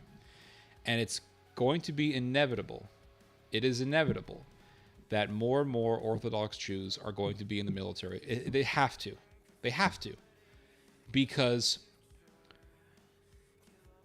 what do you see when you look at any video of Israel? You always see Israeli women dressed up in military attire, military uniforms. Why are there so many women in the military in Israel? You could say, well, everyone has to join the military. Okay, fine. But why do you see such a preponderance of women in the military? It's because you have, one of the reasons is because you have all of these men who should be in the military, right? Or who would be in the military if they were not in the yeshivas. And they're all in the yeshivas, tens of thousands of them. are in the yeshivas, they're reading the Talmud, they're reading the Torah, and they're not joining the military. So we have to get all these women in the military now. And it's come to the point where a lot of people are saying enough is enough. I mean, they've been saying this for decades, but it's really, really hit I think a watershed moment where the government is now seriously saying, okay, you need to join the military. The Supreme Court is saying you need to join the military. So it is inevitable that the military is going to be dominated by people who are religious extremists. And they already have a unit in Israel. It's called Netza Yehuda. And the Netza military unit is notorious for being the most vicious, most brutal of the IDF. Why? Because they're the most religiously fanatic. And they don't treat the Palestinians very nicely. They're not very nice. They can be downright evil. There was a case of several Netza Yehuda soldiers. Like, they call them Netza. I call them Nazis. They say that, oh, the Netza Yehuda. I call them the Nazi Yehuda. I don't see a difference. But they go, for example, there was a case where several Netzas were arrested. I don't know if they were charged, but they were arrested. I think they were charged with, they were arrested for sexually torturing a man. And God knows what that involved. There was also a case of a bunch of Netzas arresting an old man. He was a 70-something-year-old Palestinian man. He was driving with his family. It was around 9-something p.m. The soldiers stopped the car. They pulled him out. Then they arrested him. They forced him on the ground, and they forced him there for an hour. And it was cold. It was at night. He started getting very cold. And then this man eventually died. Now, he could have died from hypothermia. He could have died from a heart attack, but he died. He died in custody. And he was forced just to be on the ground for an hour. Hands were tied behind his back. And after he died, they said, hey, okay, they told the family, you can go now. And then they tried to steal the family's car. This guy wasn't doing anything illegal. They tried to steal his car. You killed the dad. Now you killed the grandpa. Now you want to take the car. I mean, it's crazy. It's sick. It's just sick. And there were other soldiers that were there who were not part of Netza, and they said this was completely unnecessary. What happened? Completely unnecessary. It's sickening, guys. It's absolutely sickening. And then there was one case where they went into a bus or a bus stop or something like that, and they were just harassing Arab people, pointing guns at them. I mean, it was just horrendous.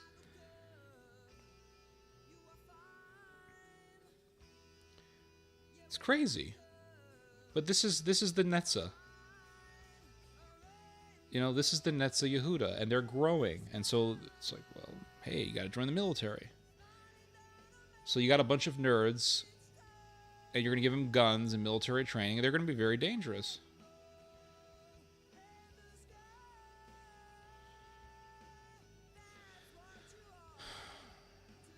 Orthodox Jews in Israel will not follow order from command. Some of them won't, but I think a lot of them will. I think times are changing. I think times are changing. But what's going to happen when you have, 40% of the population being Arab, and then the other side is Orthodox Jew, and then you have and then what happens if the secular Israelis are a minority? The whole thing's going to blow up. The whole thing's going to blow up. How would you split the Holy Land? I wouldn't even get involved in this stuff.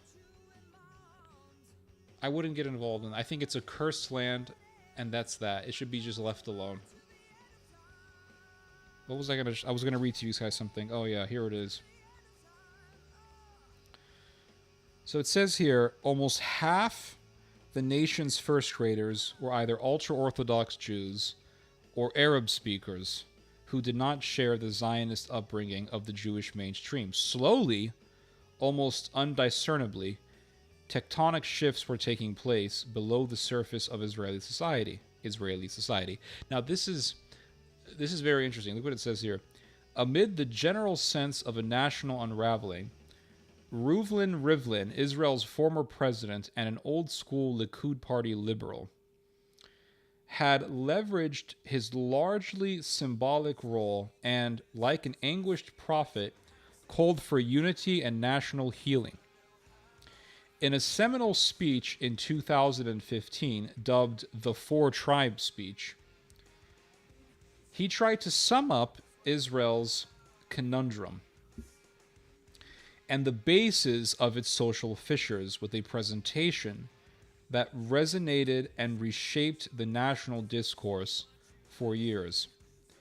Aided by a so this happened. So in 2015, if you guys aren't following along, in 2015, former president of Israel, Reuven Rivlin, did a presentation on the demographic fault lines that were forming in Israel. Okay? It's called the Four Tribes speech. And he did the presentation with PowerPoint. So it was a PowerPoint presentation. So aided by a PowerPoint presentation with pie charts, he explained that Israel's demographic makeup had changed. If a clear secular Zionist majority had prevailed from the foundation of the state through to the 1990s, coexisting alongside national, religious, ultra-Orthodox, and Arab minorities, that balance had shifted, he said. Now, only about 38% of Israel's first graders were in the secular Jewish school system. Some 15% were in the Zionist national religious system, while the rest were more or less evenly split between the Arab and ultra-Orthodox sectors. So 38%, 15%. So the country is pretty much split. On one side, you have secular / national religious. On one side, you have secular Jews / religious Zionists, but then on the other side, you have ultra-Orthodox, and they're about 25%, something like that. But then you have the Arab population. He described these four principal Israeli stakeholders as distinct tribes that were fundamentally different from one another, but growing closer in size. It was time, he said, to confront this new Israeli order that was restructuring the national identity and what it meant to be an Israeli. So let me show you guys another piece of information that pertains to this topic.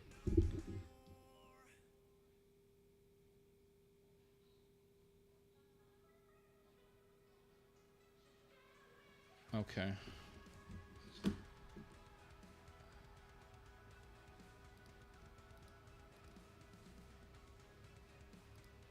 So let me show you guys another piece of information here.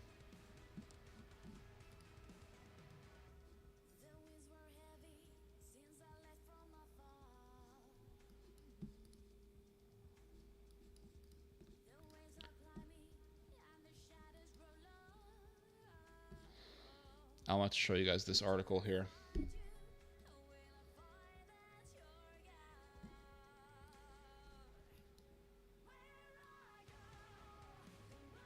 Oh. Let me, here we go. I want to show you guys another piece of information.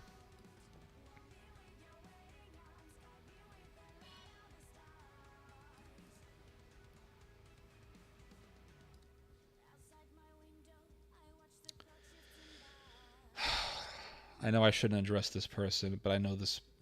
This is too. It's too funny to pass here. So YOLO673 says you did not expose Mossad.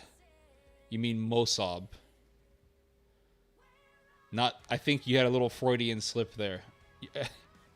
You're thinking about the Mossad, right? No, you're talking about Mossab Hassan Yusuf. We already knew he was part of Hamas.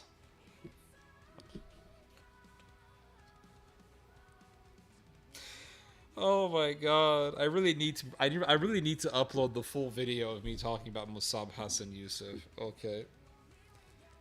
So there's a video of Mossab Hassan Yusuf saying, "If you know that someone is a terrorist and they're gonna blow up a bus, don't report him to the Israeli security forces."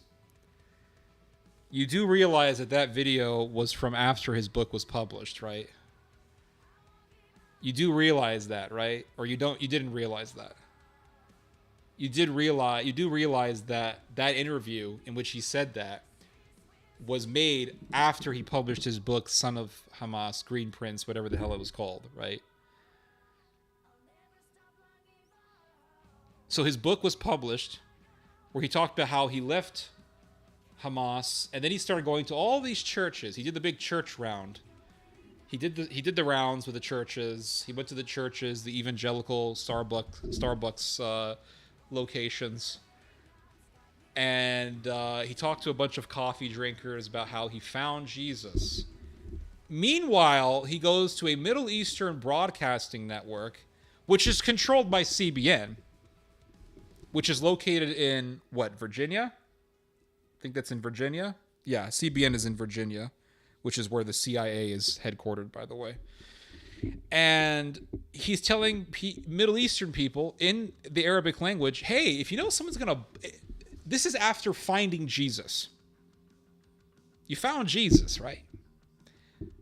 Now, if you find Jesus, you're gonna be repulsed by the idea of blowing up a school. It wasn't a bus. It was a school full of kids, right? Because the question was, hey, Mossad, we just call him Mossad because we all know what he is.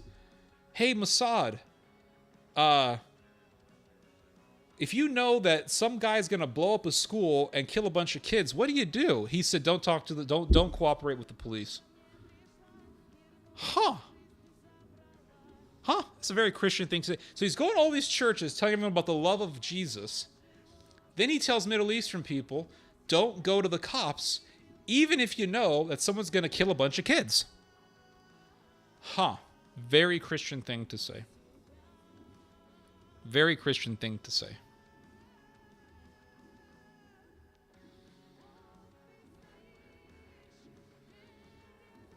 I just laugh at people.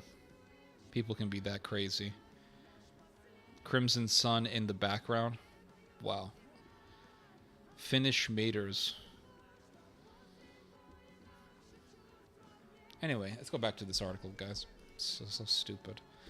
Abandoned by the state, Palestinian citizens of Israel face record crime wave. So there's been a large increase in the murder rate amongst Arab Israelis.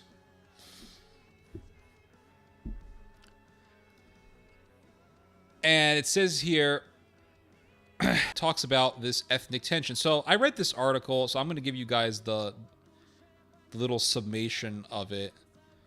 So the article says that basically the murder rate in the amongst the Palestinians has increased tremendously. It's a little bit over 11 murders per 100,000 people, which is very high. Yeah, so it says here, according to a Taub Institute study, the Arab community in Israel had the third highest murder rate among OECD countries. Now, OECD countries, I forgot what OECD stands for. OECD, Organization for Economic Cooperation and Development. So basically,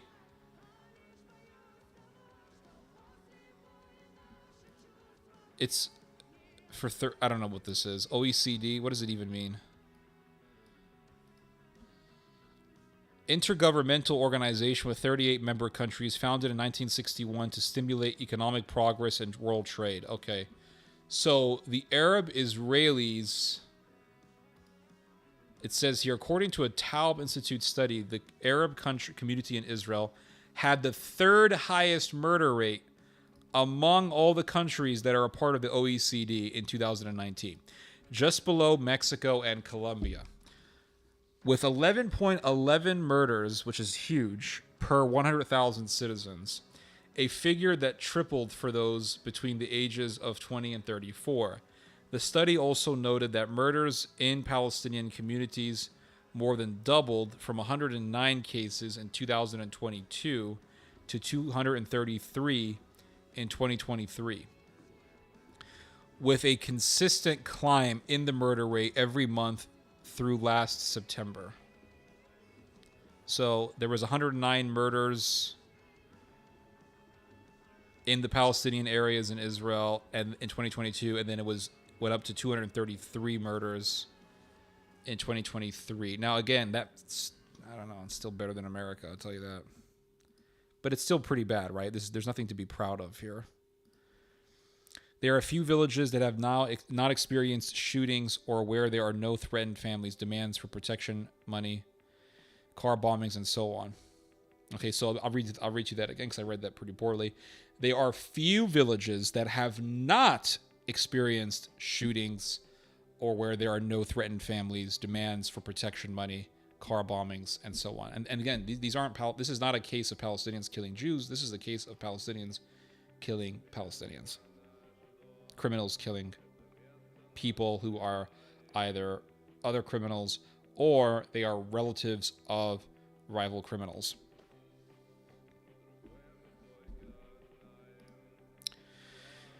So it says here...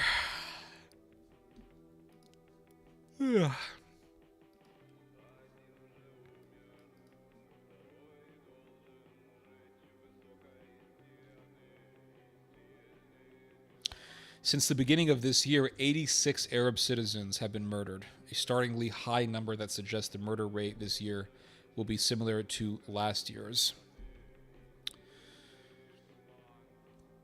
The heads of the criminal organizations know exactly how the police work, and they plan their work accordingly. So you feel that things are coordinated.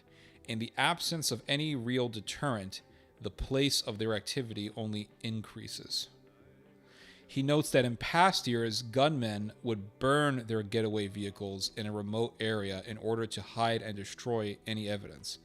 But now they will blow it up near the crime scene, and if they previously limited their attacks to certain targets, now they will go after the target's family as well. So it's becoming like Mexico. The cartels in Mexico, which is pretty bad, pretty horrendous.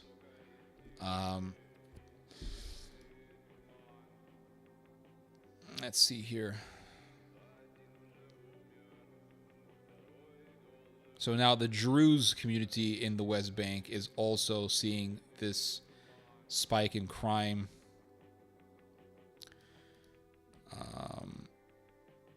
Now here's where it gets interesting. This is where it connects to ethnic tensions.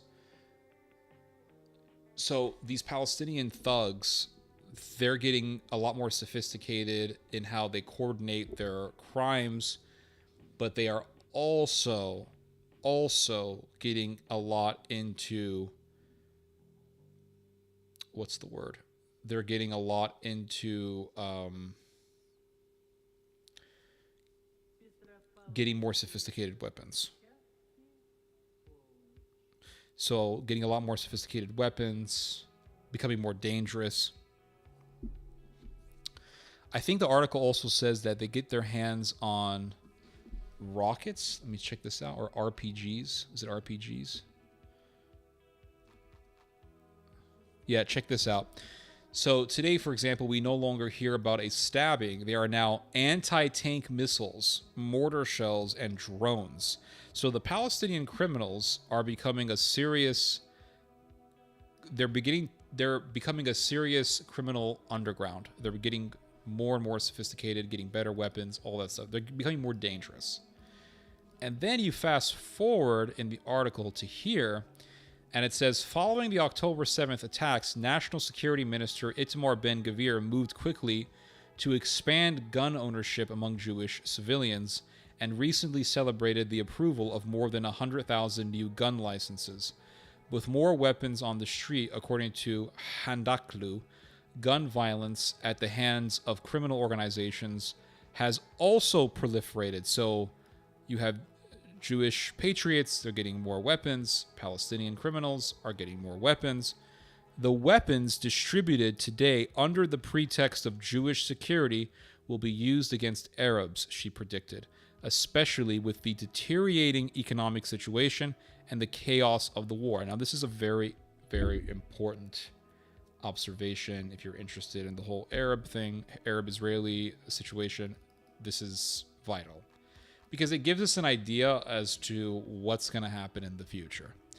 And what's going to happen in the future, you don't have to be an expert to see. You don't have to be this witty genius to foresee what is going to happen when it comes to the struggle between the Arabs and the Yahud, the Jews. They're going to kill each other. I think what's going to happen is the Jews, the extremist Jews, are going to do a policy of extermination, utterly wiping out the Arab population. I'm not saying that they're going to succeed, but they're going to work to utterly wipe out the Arab population in Israel. That's what I think is going to happen. And they're going to be butchering and butchering and butchering, and they're going to kill civilians. And then you'll have the Palestinians also doing terrible things. But the mafia amongst the Palestinians will say, we got to protect our people. So the mafia will say, hey, the police are not helping you. Military is not helping you, but we're going to help you. And it's all going to be a part of this horrendous conflagration that is just going to accumulate into the destruction of Israel. And I think this is going to be one part of the entire torrent of blood that will end as the destruction of Israel. And I was talking to a friend of mine on the phone a number of days ago, and he asked me about my thoughts in regards to the denouement or the end of Israel. And I explained it to him. And I thought maybe I should do a video about it, but since I've talked about this subject numerous times, I thought maybe I'll just bring it up in my live stream. If you see what's going on, for example, with Turkey, for years, Turkey has been talking about punishing Israel. For years. You can go all the way back to 2008 with Operation Cast Lead, in which Israel butchered close to 2,000 people, most of whom were civilians, many of whom were children. After Operation Cast Lead, Turkey said, we can't allow that to happen again. And Turkey told the Israelis to be more restrained when doing military operations in Gaza. Turkey wanted to show its strength to the Israelis by sending a flotilla, the Marmara flotilla, the infamous Marmara flotilla. And the flotilla was just a big boat that was carrying humanitarian aid, and they wanted to bring humanitarian aid to Gaza. And what happened was the Israelis sent in the special forces to land on the boat, and then the Israeli forces killed, 8 or 9 people who were on this boat. 3 of the soldiers were injured. I'm not sure exactly how, but 3 of the soldiers were injured. There were no guns on the Marmara, on the flotilla, but they did have slingshots, and there were knives in the boat. But again, I think there was more than one kitchen in the boat, so apparently there's going to be knives. So there's nothing really spectacular about that. But there were 3 Israeli soldiers that were injured in the fray. And those 3 Israeli soldiers were given medical treatment by people on the flotilla. The Israelis went hard on the people in the flotilla. That's why they killed several of them. But it was a way to show Turkey, you're not going to tell us what to do. You're not going to pressure us. It's not going to work. So there's been this struggle between Turkey and Israel for quite some time, for a long time. And Erdogan has made several statements. I've talked about these statements in the past, but Erdogan has made several statements on how Israel must be punished. Israel must be taken into account. Israel must be brought to justice. The Zionists must be brought to justice. And it's very interesting. You see Germany talking about sending troops into Gaza. Now, you could say, well, why are they sending troops into Gaza? Well, they say it's because they want to be there as a peacekeeping force, right? That's the idea, to be there as a peacekeeping force. Well,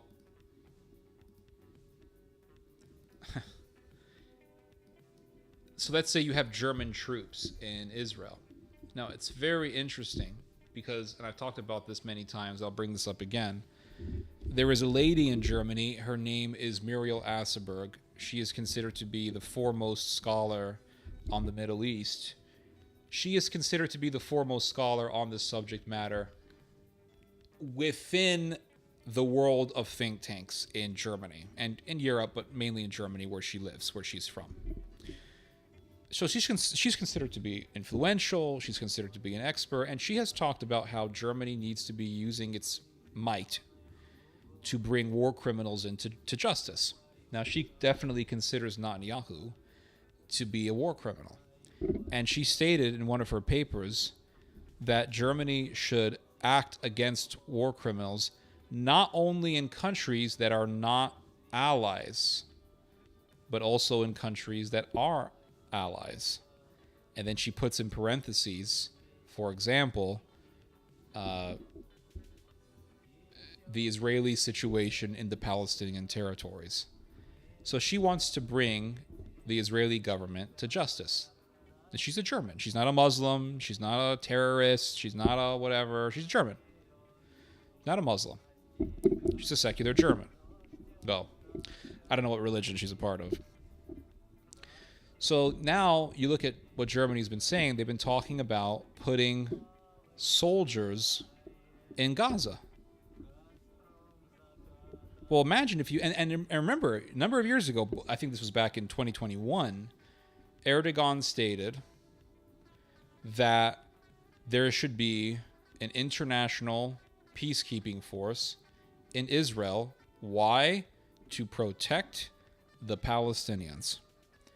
And there was this ICC situation, and the ICC has not issued a warrant out for Netanyahu, but we know for a fact that the Mossad has been threatening the ICC, trying to instill fear in the ICC. And, all right, good night, Magnus Beckestad. He says, Magnus says it's an hour past midnight here in Norway, so I will go to sleep soon. But when I listen to this stream tomorrow, I would really like to hear you play Al Aftal by Oliver Shanty. All right, you know what? One second here. Before you go to bed, let's play this song. Let's play this song. All right, here we go.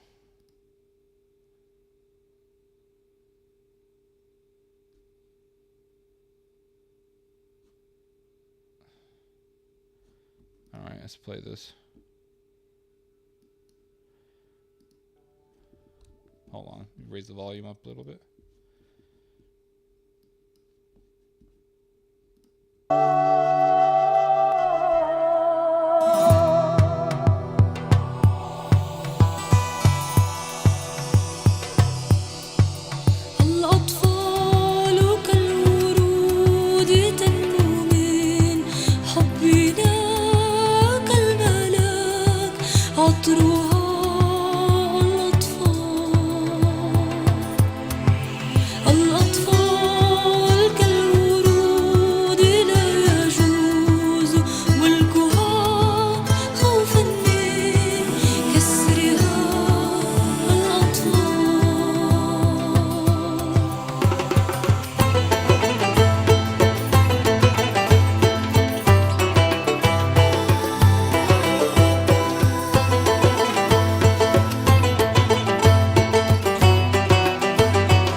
Kind of reminds me of Desert Rose.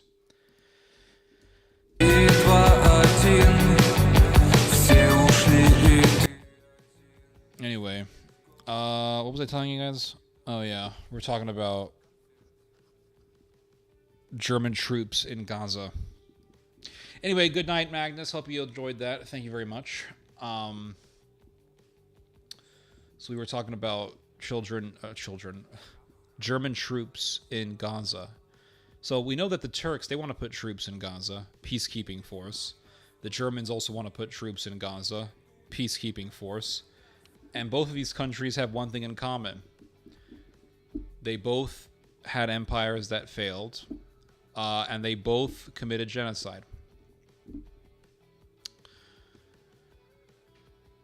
Now, if you have German and Turkish troops in Gaza as a peacekeeping force, because if you think about it, what's going to happen after this war? Hamas is not going to win.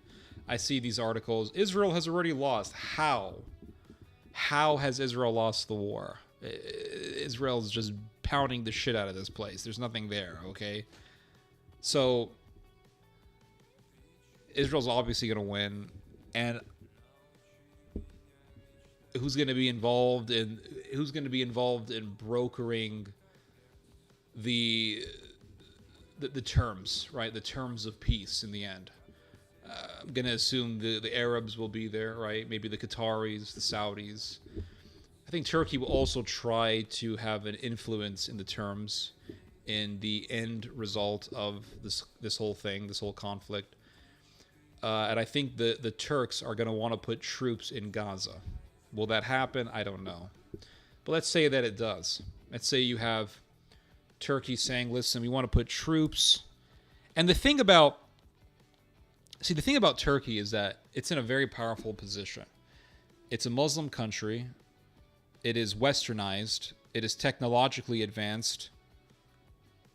And it's in NATO. And it's Muslim.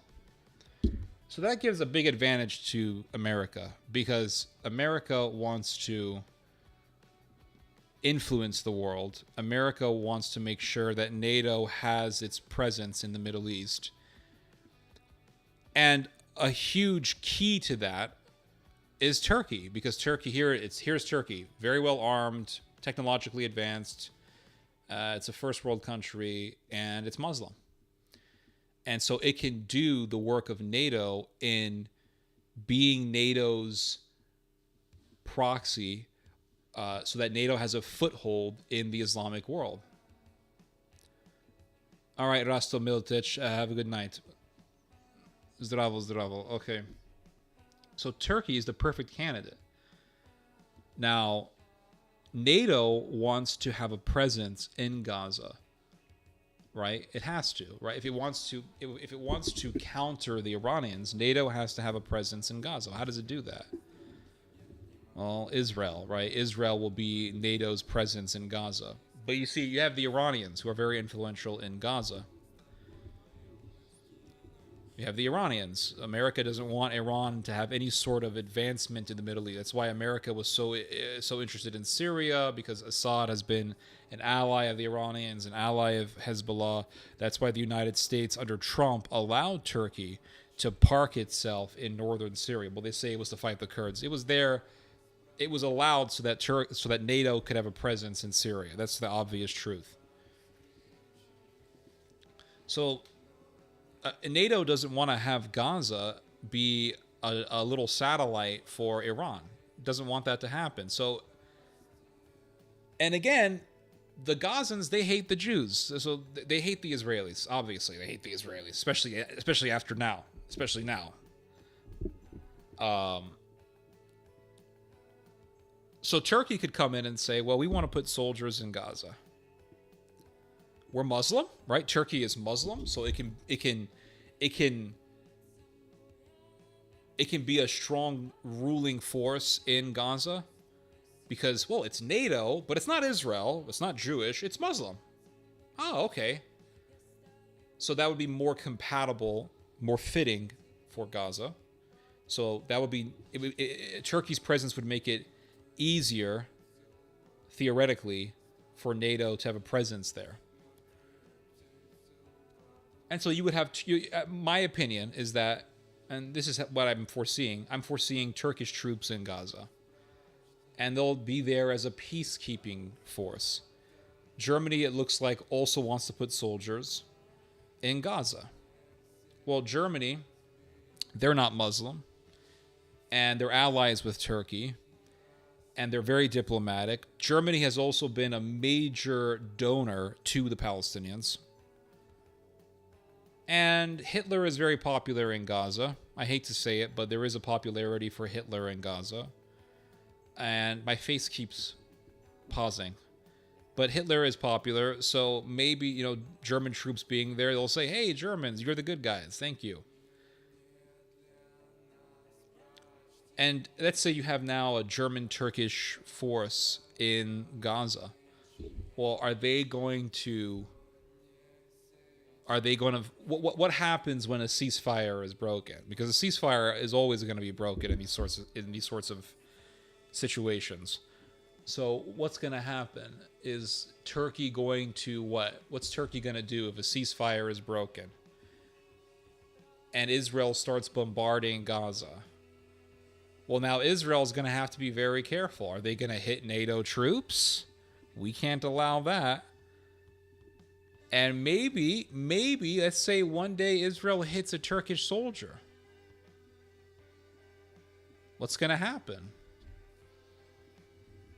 Israel hit one of our guys. What's that about? And remember, the entire Islamic world is calling for a hero. The entire Islamic world is calling for a hero to end the Zionist butchery of the Gazans. And what's going to happen if a ceasefire is broken, and it will be broken, and then you have Turkish troops, possibly German troops in Gaza? Are the Turkish soldiers going to defend Israel?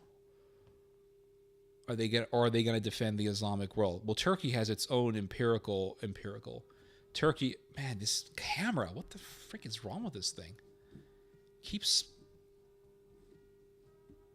Am I smooth, guys, or is there a lot of freezing going on?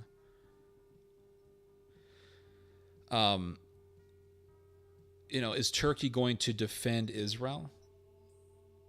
So in a situation like that, NATO's going to be saying, hey, Turkey, you're supposed to be on our side.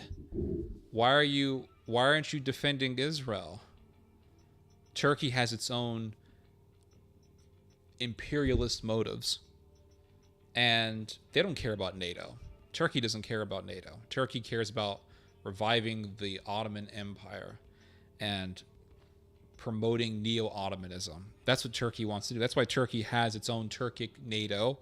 That's why it has its own little Turkic confederacy consisting of Central Asian countries. And even Hungary is a part of the confederacy, which is very fascinating. So Turkey has its own ambitions. It wants to control the Caspian Sea. It wants to control Central Asia. It has this aspiration of uniting the Turkic countries under Ankara or Istanbul. It has its own aspirations. It has its own grandiose ideas, its own envisage of power. And if you have crossfire between Gaza and Israel, and Turkey is in the middle, what's Turkey going to do? Is Turkey going to fight the Israelis, or is Turkey going to defend the Israelis? Well, because Turkey has its own aspirations of being this ruler in the Islamic world, it's going to want to be the hero for the Islamic world. And it can't be a hero for the Islamic world if it's going to defend Israel. If such a thing were to happen, Turkey would essentially be breaking away from the NATO system, from the NATO way of doing things. Because the NATO way of doing things is what? Israel is considered a NATO ally. It's a part of the NATO sphere of influence. Well, that's not going to work for Turkey if Turkey is in Gaza and Gaza is being hit by Israel. And from there, again, this is theorizing here. I'm not theorizing, I'm theorizing. This is theology.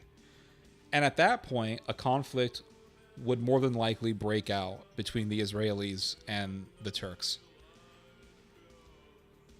And Israel's screwed at that point. Israel would be utterly screwed at this point because you have Iran, you have Hezbollah, you have Turkey, And let's talk about the Iron Dome, because everyone talks about the Iron Dome like it's this giant Viagra for Israel. It's not Viagra for Israel. The Iron Dome is just erectile dysfunction. They call it Viagra. They call it Cialis. It's more like the little rhino pills you get at the gas station. It's horrendously overblown. It's not this powerful preventative force that the Israelis want you to think it is. And I'm going to tell you why. I'm going to read to you guys an excerpt from Norman Finkelstein's book. Give me one moment, okay?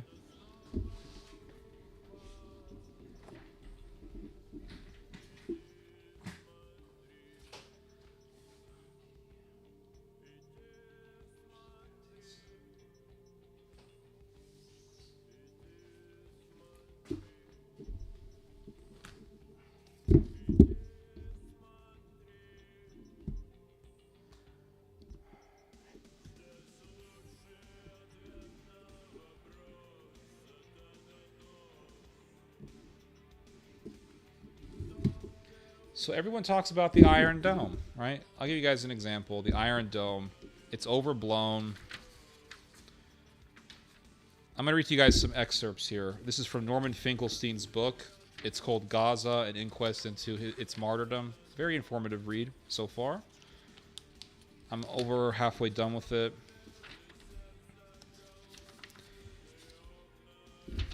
Like Warsaw. No.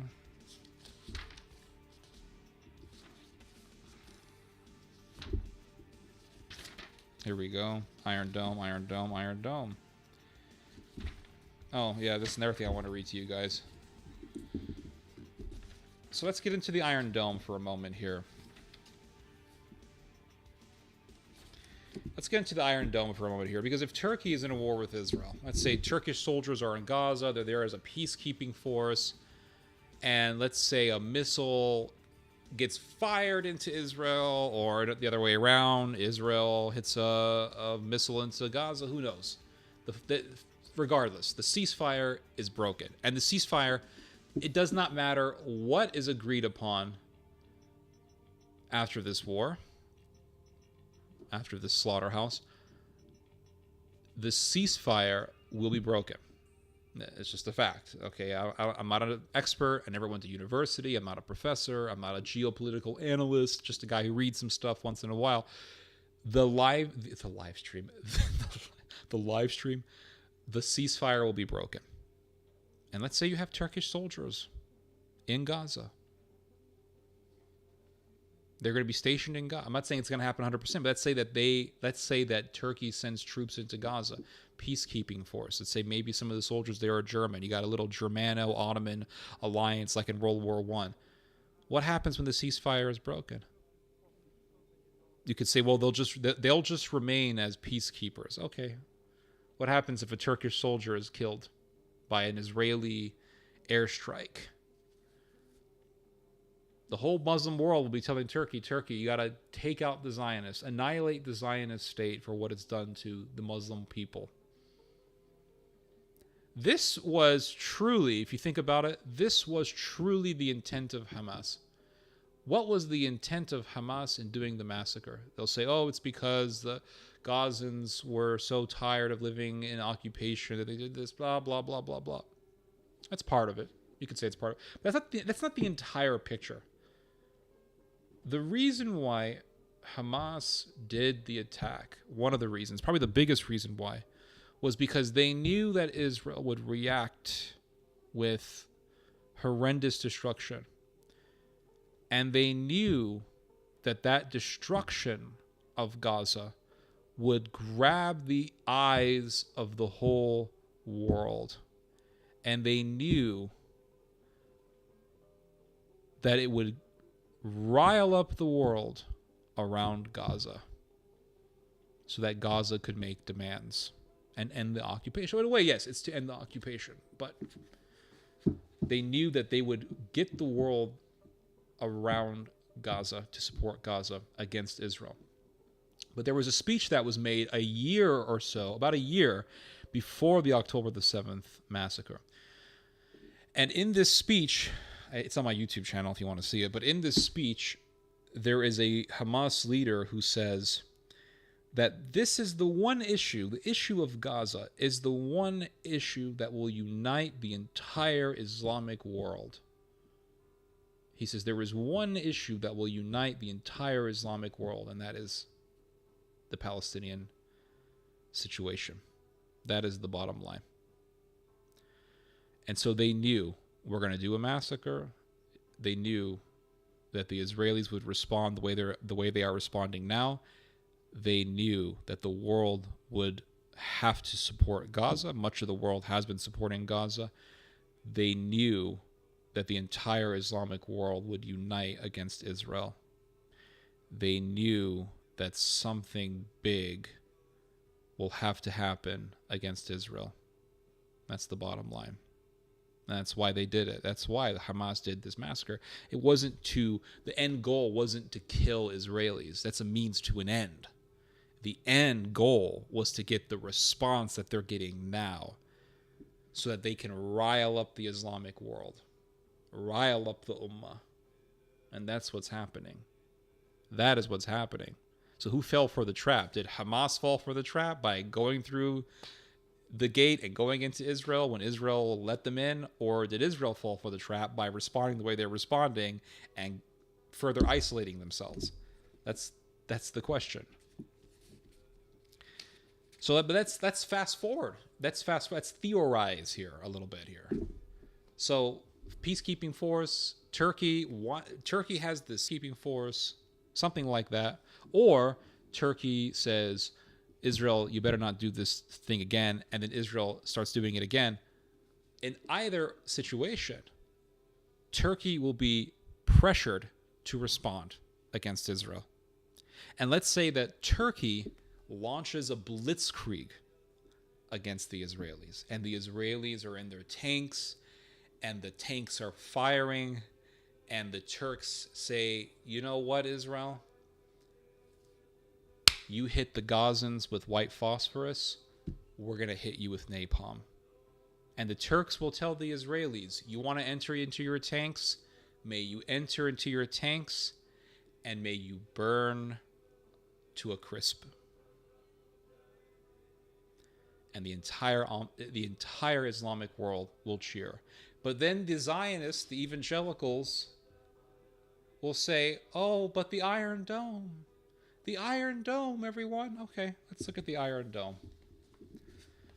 So Finkelstein gets into this Iron Dome issue. So it says here, so it talks about this battle, really, that happened in Gaza. It wasn't caste-led, but it was Operation Pillar of Defense. This happened back in 2000 hold on. This was back in 2012. And it says here,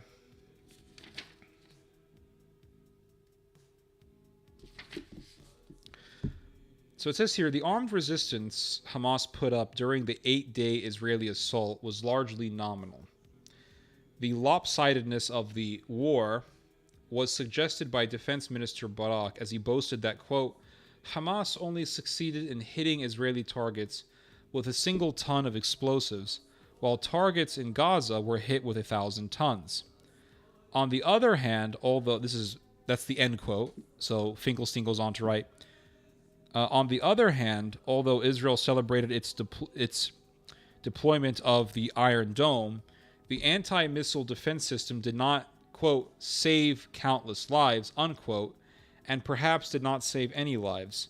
Compare civilian casualties before and after Israel's anti-missile defense system became operative. The bottom line was Iron Dome effectively made no difference.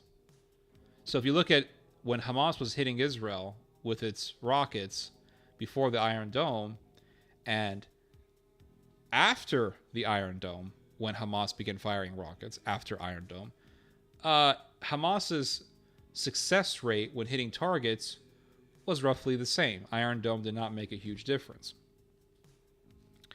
So it goes on to say, If Israel hailed Iron Dome, it was because it sought to salvage something redemptive from its otherwise failed operation. Shortly after Pillar of Defense ended, MIT missile defense expert Theodore Postel voiced doubts. Quote, this is from Theodore Postel. Initially, I drank the Kool-Aid on Iron Dome, he admitted. I'm skeptical now. I suspect it is not working as well as the Israelis are saying. A senior Israeli rocket scientist subsequently rated the claims made for Iron Dome exaggerated at best. So it goes on to say,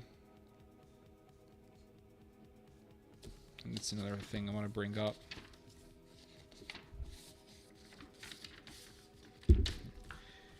So it goes on to say, it talks about Theodore Postel's research on the effectiveness of the Iron Dome.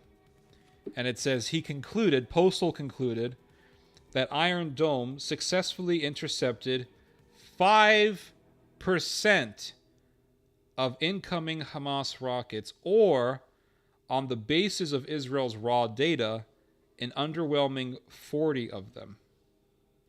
Even accepting for argument's sake, and this is, which war was this? This was not Pillar of Defense. I think this was in the 2014 conflict in Gaza. Yes? Oh, 1 second. Hold on a second, guys. I'll play some music. 1 second. Hold on. I'll resume after I come back. Hold on 1 second, please. I'll play some...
guys. Hold on.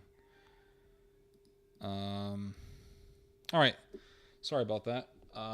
Some of you guys are asking questions. You guys are drinking. Nice. Nice. Nice.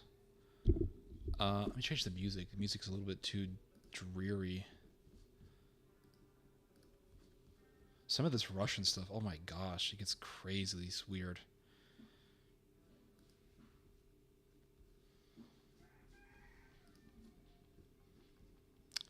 All right. What was I talking to you guys? The Iron Dome. So the Iron Dome is horrendously overrated. And it goes on to say, so it talks about Theodore Postal, and he did a study on the Iron Dome. He did a study on its performance in which war was this? I think this was in 2014.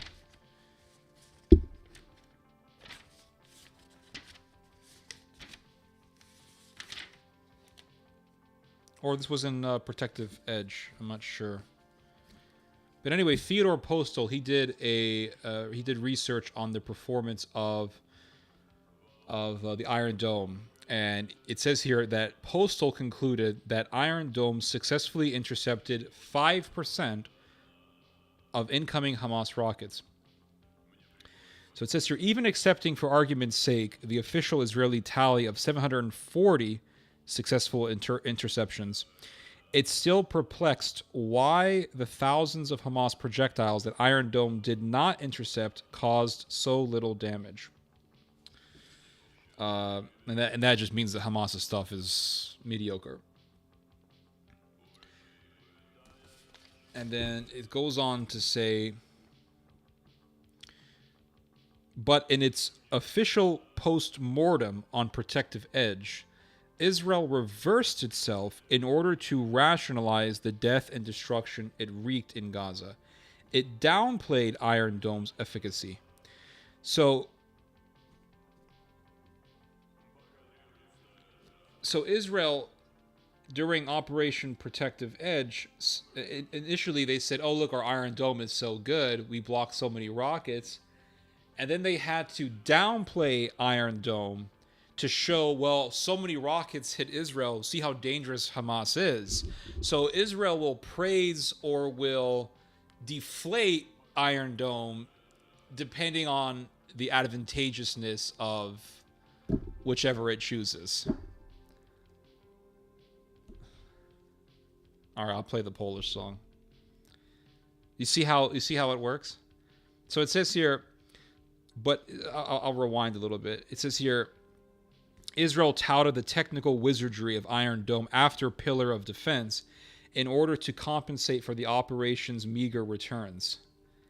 It hyped it again during Protective Edge in order to soothe the jittery nerves of both its indoctrinated domestic population and would-be tourists.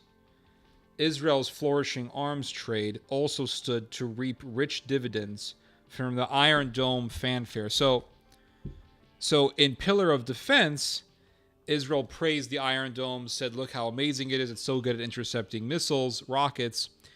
And then it had to deflate, after Protective Edge, it had to deflate the performance of Iron Dome because it needed to find a way to make Hamas look more dangerous than it was, so that it could justify its bombardment of Gaza. And it says Israel reversed itself in order to rationalize the death and destruction it wreaked in Gaza. It downplayed Iron Dome's efficacy and instead magnified the vulnerability of Israel's home front. Spewing forth one lie after another, Israel kept catching itself in the tangled web of its deceits.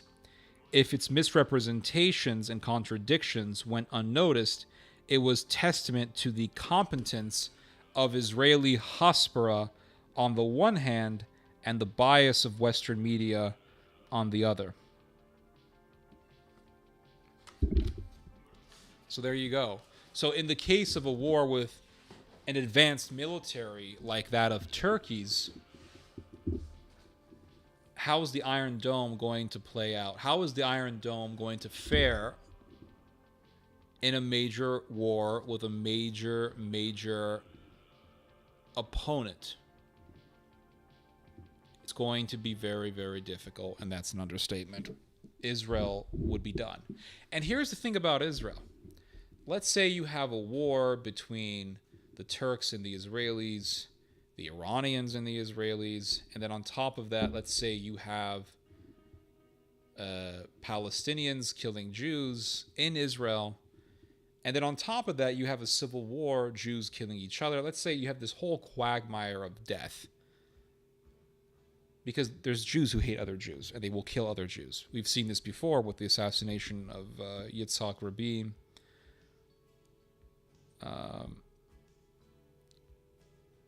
How are Israelis going to escape this giant hellhole? They can't go to Egypt. They can't go to Syria because they've been messing with the Syrians for way too long, and the Syrians don't like them. Can they go to Jordan? The Israelis would be stuck. Israel would be not only a conflagration of insanity, mayhem, and destruction, it would not only be a giant oven of just torrents of flames. Israel would essentially become a giant concentration camp. It would become a giant Auschwitz. And it'll be the end of Israel.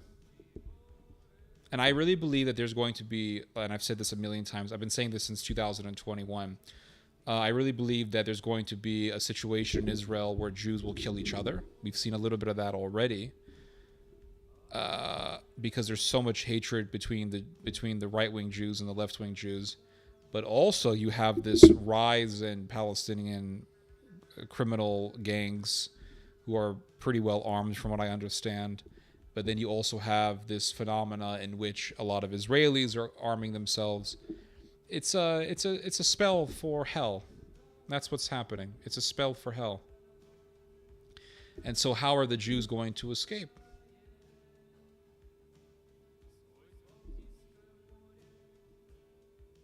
You see, how are the Israelis going to, how are the decent Israelis who want to get out, how are they going to escape? They would not be able to escape. It's going to be hell. It's going to be a giant concentration camp. And I think that at such a point, they're going to cry out for their Messiah. And I think, I believe, as the Bible says, a remnant of Israel will be saved.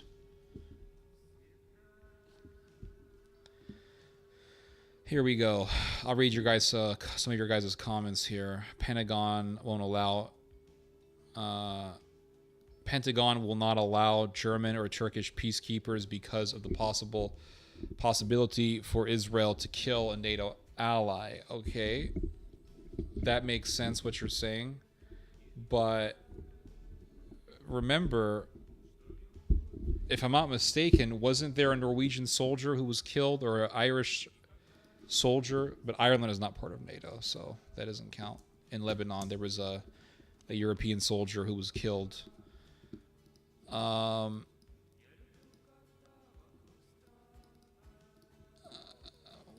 one thing that I know about history is that the craziest things happen in history.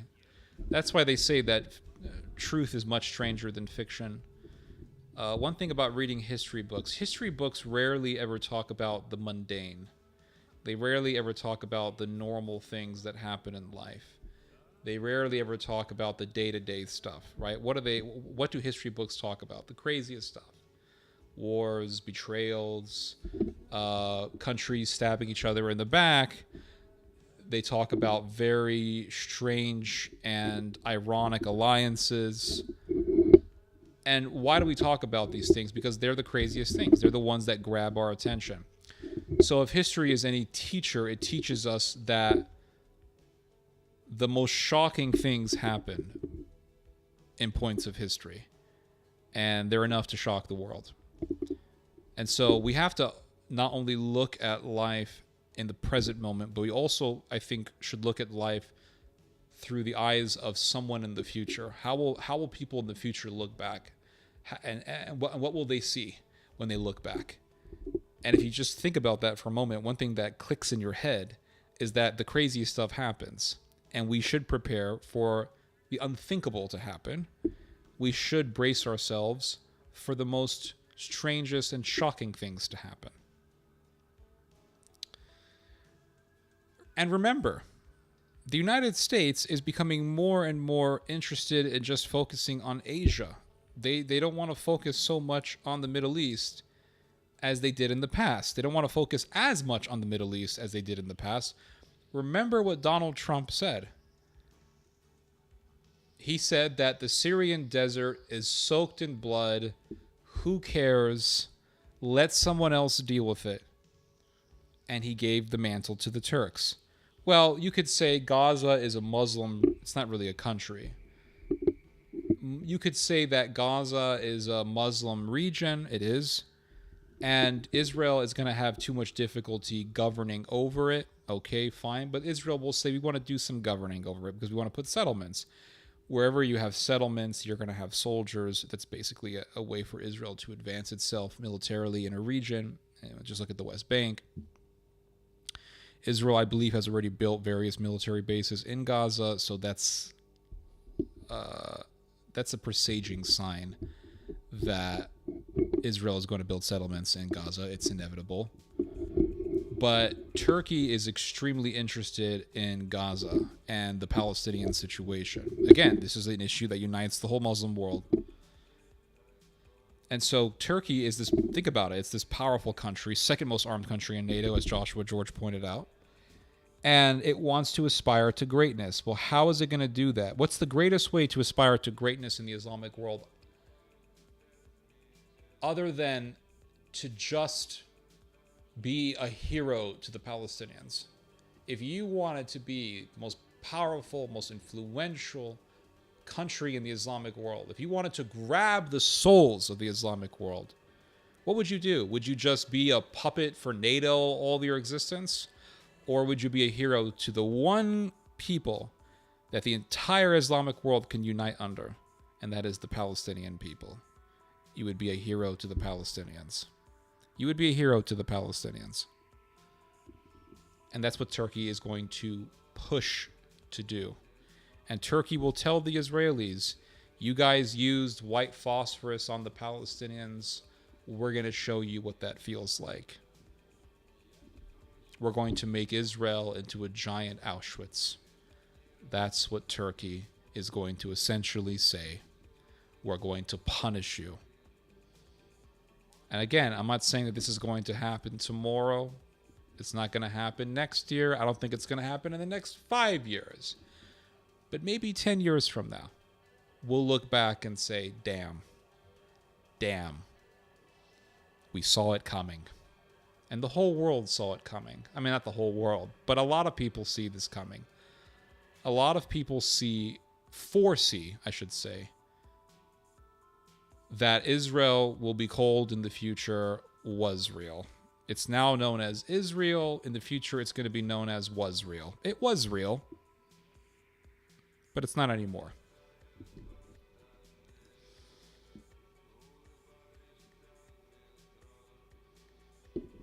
Just like Hitler envisioned for the Jewish people with the Muslims. Humble Servant says, Israel fatigue. Absolutely. Will USA mess up Asia like they did in the Middle East? I think the USA is very much so focused on Taiwan. And the United States wants to make sure that it has its proxies in certain areas to basically play the role of NATO. This is where Turkey comes in the Middle East. This is where Germany comes in Europe. But I think that what the USA is going to do, and it's going to really focus on making sure that Japan really arms itself, because Japan is NATO's biggest ally in East Asia and Northeast Asia, pretty much all of Asia, I would say. And it wants to use Japan as a weapon, as a pit bull, really, to sick on the Chinese. And I've been saying this since 2014. And it should be called Sodom and Gomorrah. That's yeah. Where our Lord was crucified. I sometimes feel that the alphabet people deserve their own country. Well, they already do. It's called the United States. and Israel. It will be like that scene in World War Z when the zombies get over the Israeli wall and everyone getting on the planes and flying away. I guess, yeah. Yeah, you could say that. Big zombie. But it won't be zombies. It's going to be Muslims, and it's going to be Jewish zealots. But this isn't all that bad, and it's a different language besides English, which Theo does like since he's an international man of mystery. Yeah, that's right. Theo does not like hip hop. I'm not a huge fan of it. Oh, this is a Polish rap song. Oh Lord. He who knows not but rambles, as if his every word is law throughout the world he's speaking. Okay. Do you think American Jews have dual loyalty? Some of them do, I'm sure. I don't think all of them. I love the Russian neo-punk. It's going well with the beer. Absolutely.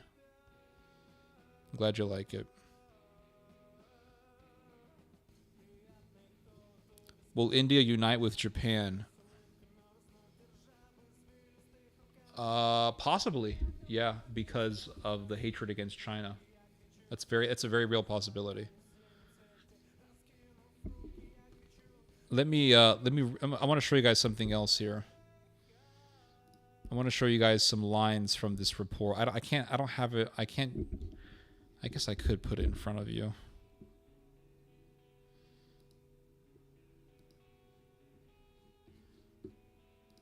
Let me see something here.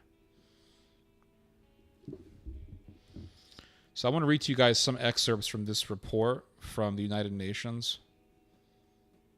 I'm going to post it up here. Let me just see something real quick.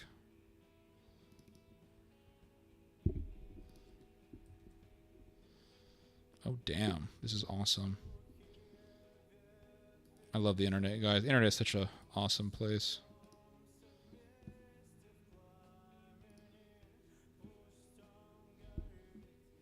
Hindu warrior has confirmed what I just said. So there you go. It's confirmation. That's right. India, you heard it from the Hindus. The Hindu warrior confirmed it. Here we go. I do know what I'm talking about after all.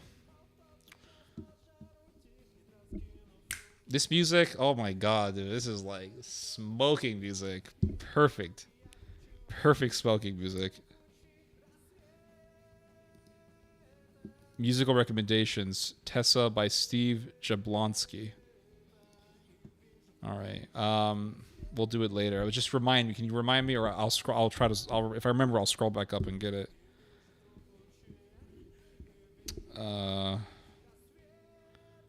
I don't want to show you guys. Let's see. Pages. Here we go. Up here it is. You can't hear it?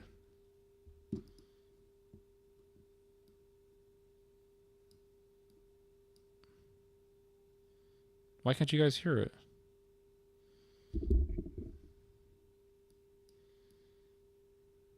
That's weird. Huh. You guys don't... So annoying. Oh, okay. Hold on. I think I know why. Hold on. I changed the screens.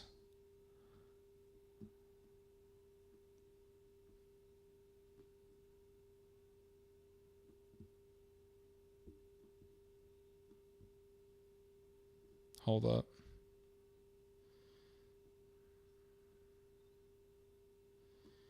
Where's Chrome?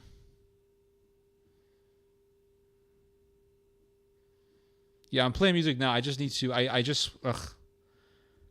I didn't realize when you changed the. 'Cause I wanted to show you guys the notes, and I didn't realize that when you changed it, I need to make two different pages because I switched it to the notes, and then now the audio turned off for the music. So hold on 1 second. Oh, here it is, Google Chrome. Yeah, I want to show this.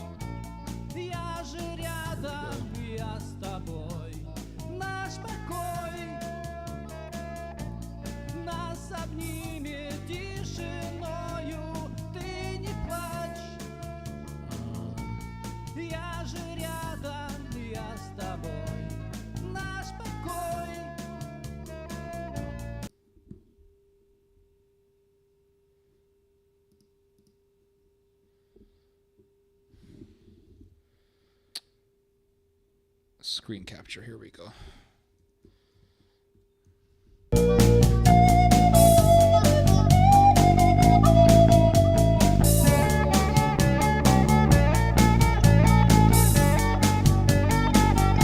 Go capture.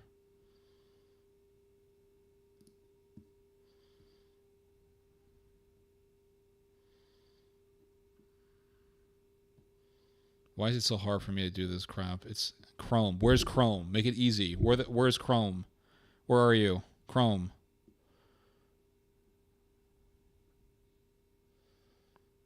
Control. Chrome. I mean, it's just like, why is it so difficult? Chrome. Chrome. Chrome. Chrome. Control Center. Chrome. Where the hell are you? Chrome. Google Chrome. Thank you. Oh my God. Я вернусь, буду прав.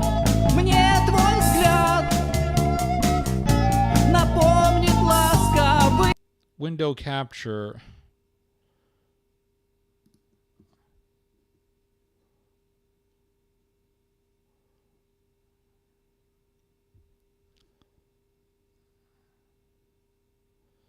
Where the hell is Chrome?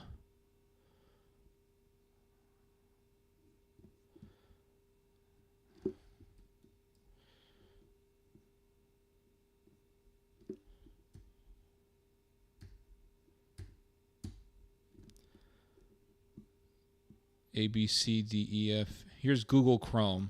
Наши крылья, чтоб шагать. Было Okay, now you can hear the music.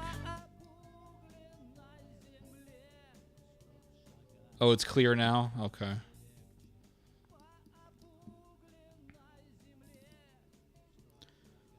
All right, we're going to put the notes.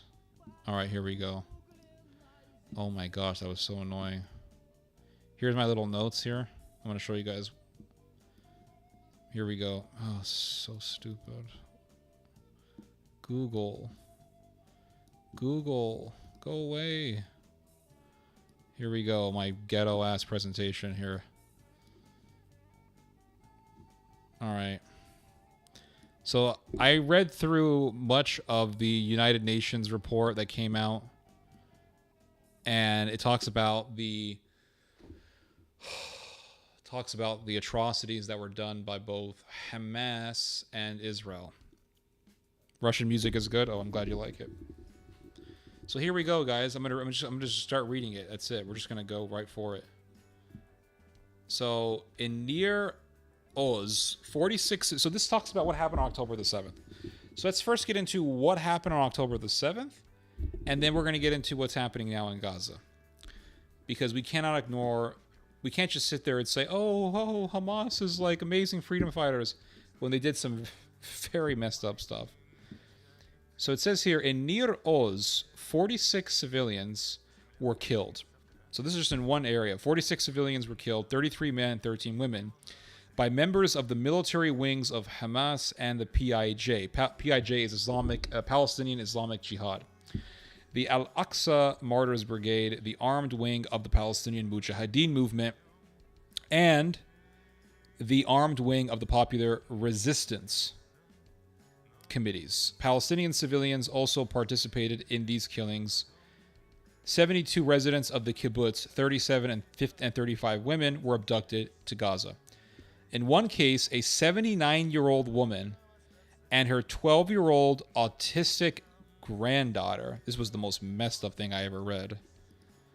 In one case, a 79-year-old woman and her 12-year-old autistic granddaughter. My God, what is wrong with my reading? I'm going to read it again. In one case, a 79-year-old woman and her 12-year-old autistic granddaughter from Nir Oz were killed close to the perimeter fence with Gaza, allegedly because they were slowing down the retreat of their captors. So they captured these people, and there was a 79-year-old woman and her 12-year-old autistic granddaughter. And the Hamas guys, the terrorists, they just said, they're slowing us down. What do we do? Oh, just kill them. Just kill them. And they executed this 79-year-old woman and her 12-year-old autistic granddaughter. In another case, a 70-year-old woman and her 73-year-old husband were attacked while out for a walk in the kibbutz. So they thought, oh, let's go for a walk, blah, blah, blah. Isn't that sad? Let's go for a walk. Bam. The woman was killed while her partner was abducted to Gaza, where he died in captivity. In one case in Be'eri, a 48-year-old woman and her 2 teenage daughters were killed, while the father was abducted to Gaza. In Nir Oz, a family of 5 was hiding in their safe room when militants broke into the room, shot and killed both parents, and set fire to their home. So this is Charlie Manson. Like I said, when the October the 7th massacre happened, I said this is Charlie Manson cult-style butchery. Shot and killed both parents and set fire to their home, which resulted in the killing of their 3 children from smoke suffocation. The children's grandmother was shot dead in a different safe room in the kibbutz. In another case from Nir Oz, an entire family was abducted to Gaza, including both parents, a 4-year-old boy, and a 9-month-old baby. 2 of the children's grandparents were also killed in the attack, and their bodies were found near the Gaza border. The commission investigated the killing of civilians in 4 public shelters, near Re'im, Be'eri, and Alumim. In all 4 locations, militants attacked the shelters using grenades and machine gun fire, shooting at any person attempting to escape. All right, so here's the problem with the pro-Palestine movement. If this happened in the other way, right? If this happened in the reverse, and this was Israelis doing this to Palestinians, they would be saying genocide, this is a terror, and they would be right. No, they would be correct. It would be awful. But when Gaza does it, when Hamas does it, then, okay, well, now there's a double standard, you see? So the pro-Palestine side does what the pro-Israel side does. So the pro-Palestine side says, okay, Israel does this, this, and that, and it's evil. Okay, fine. But, hold on a second, guys. I gotta take a call real quick. 1 second.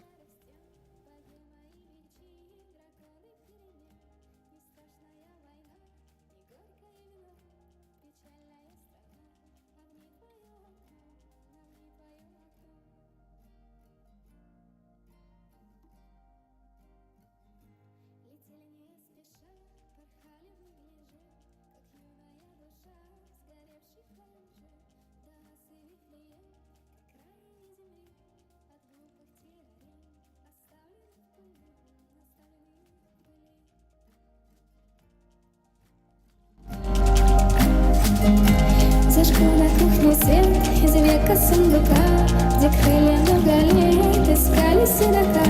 Достану, разомну пристрою на спине и запущу весну. Яблоко во мне, яблоко во мне.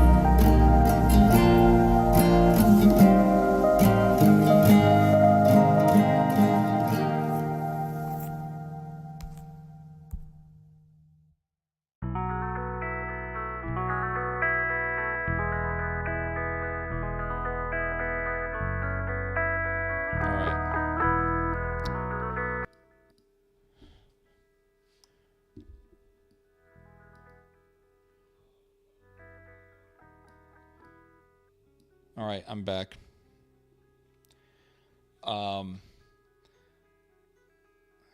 So what I was saying was that when the pro-Palestine side talks about evils that Israel has done, we can accept that. We can say, yeah, those are evil. But they don't like talking about what the Gazans have done. And if the Israelis were to do what the Gazans did, they would be talking about it. They would be condemning it. And that double standard is what I have an issue with. I have the same exact issue with the pro-Israel side, the Hosperus side. When you bring up evils that Israel has done, they want to whitewash it. They want to make little of it. They don't give a shit about it. And that's the problem, you see? No side wants to admit that they've done wrong. Well, but you find more accountability amongst the Israelis, I will say. You find more Israelis who say, that was wrong. I thought I thought, Goatee, you said that Israel is going to lose. Yes. What's the problem? Where's the contradiction? Here's a patriotic Z song to raise Russian morale. Sham on. Didn't you say that Israel will no longer exist? Yes. I didn't. Yes, Israel as we know it right now will eventually not exist. There will be a remnant that will be saved, but Israel as we know it now will not exist. It's not going to be the same forever. So it goes on to say, okay, we'll try your patriotic song, but I first want to finish this.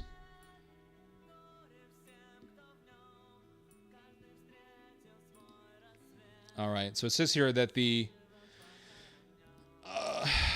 okay, so the commission found evidence of mistreatment of civilians and ISF members. ISF is Israeli Special Forces, or Security Forces, Israeli Security Forces.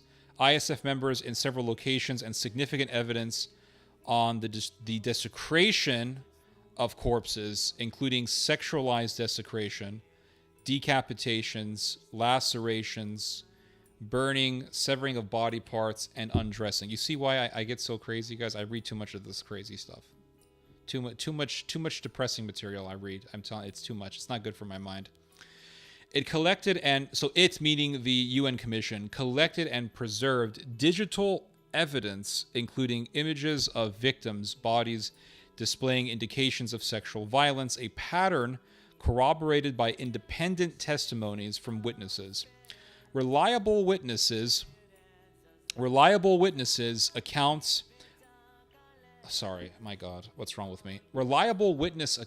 obtained by the commission describes bodies that had been undressed, in some incidents with exposed genitals. The commission received reports and verified digital evidence concerning the restraining of women, including hands and sometimes feet of women being bound, often behind the victims' backs, prior to their abduction or killing. Additionally, the commission made assessments based on the position of the body. For example, images displaying legs spread or bent over, and signs of struggle or violence on the body, such as stab wounds, lacerations, and abrasions. The commission has reviewed testimonies obtained by journalists and the Israeli police concerning rape. Now get this is crazy, but has not been able to independently verify such allegations due to a lack of access to victims, witnesses, and crime sites, and the obstruction of its investigations by the Israeli authorities. So the Israelis prohibited people from speaking to the UN about these crimes. So here's the thing. The United Nations Commission has confirmed sexual violence. It has confirmed atrocities done by Hamas, and it has described these atrocities. So it's saying, listen, we found the evidence. We were able to verify these stories of atrocities. Here are the details of the atrocities. Here are the details of these atrocious acts done by Gazans.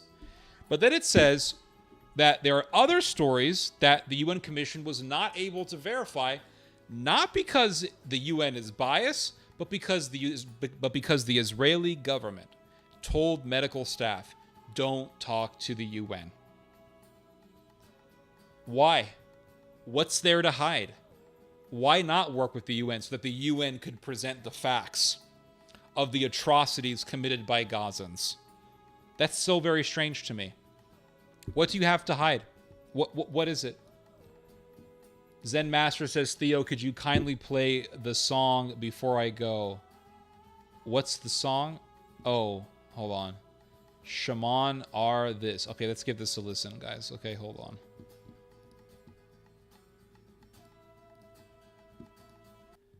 All right, we'll give this a listen.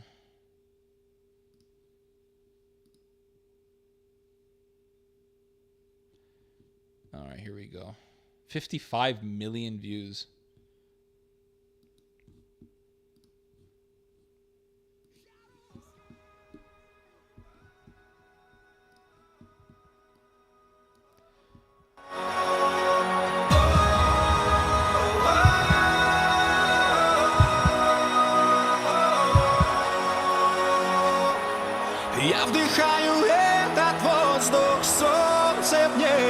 смотрит на меня. Надо мной летает твой... Let me get this right. Oh man, the screen is so massive. Here we go. All right, let's play it again. Hold on. I'm probably going to get a copyright strike for this one because the Russians are so damn annoying sometimes when it comes to this stuff.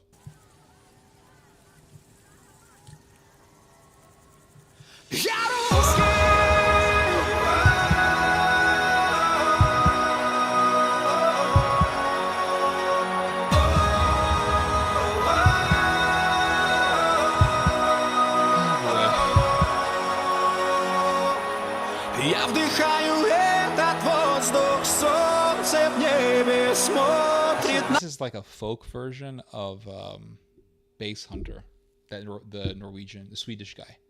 He reminds me of Base Hunter a little bit. меня. Надо мной летает вольный ветер, он такой же, как и я. И хочется просто любить и дышать, и мне другого не нужно. Такой, какой есть, и меня не сломать. И все потому, что я русский.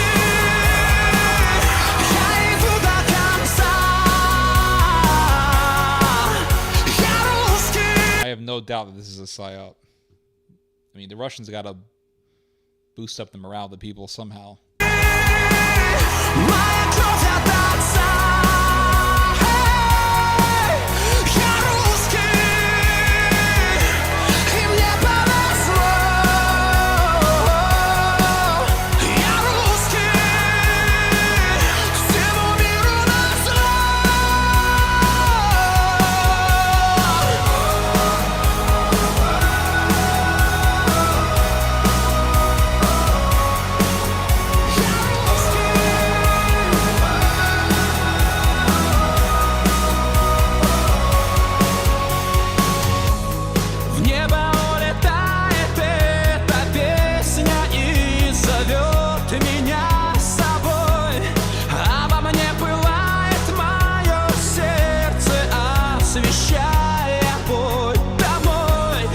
Хочется просто любить и дышать, и мне другого не нужно.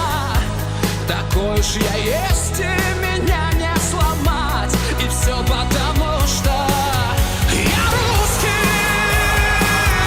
Я иду до конца. Я русский.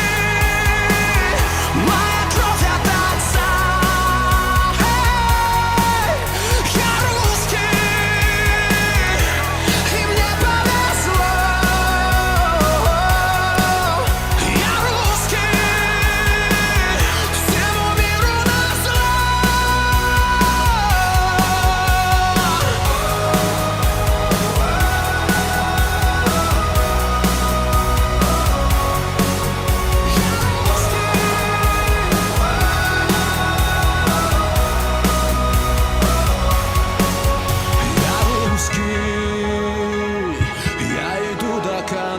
Just worshiping this guy.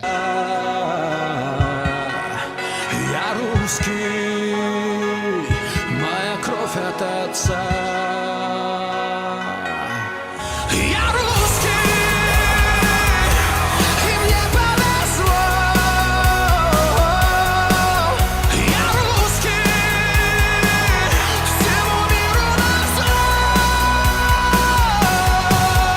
Я русский.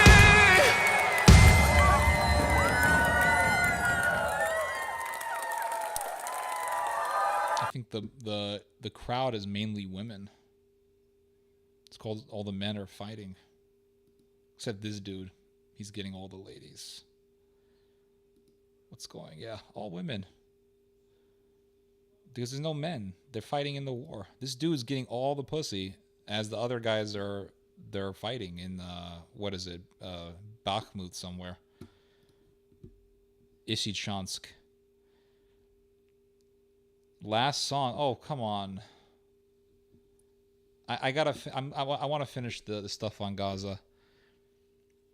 My girlfriend woke up and asked what I'm watching. I replied, Theology live stream. She looked at the computer screen and said, Theo is a very handsome man. Oh my gosh. Well, tell that to all the ladies here in America.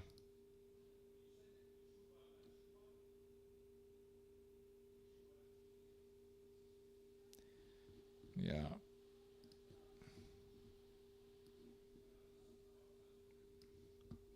One second, guys. Okay. Hey, what's the name of your song? I'll play it. Hold on. What's the name of the song? Alberto Duarte. All right.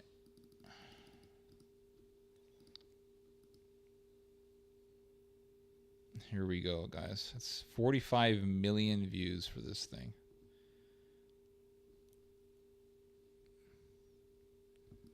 Let's give this a listen.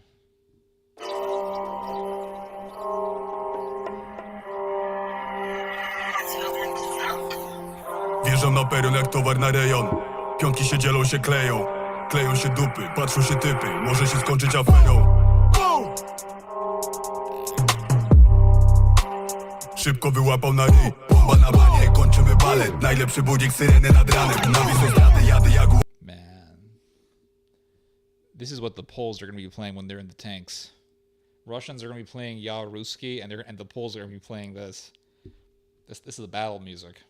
Na całej piździe przed fotoradarem. Nie lubią mnie typy, a kochają funky. Biorę oryginały i pierdolę plastik. Wsiory na karki, złote zegarki. Dresowy styl na systemie Nike. Miejska dżungla. And the Poles can be brutal. Oh, I've seen them before. They can be vicious. They can be vicious, those people. Just like anyone else, right?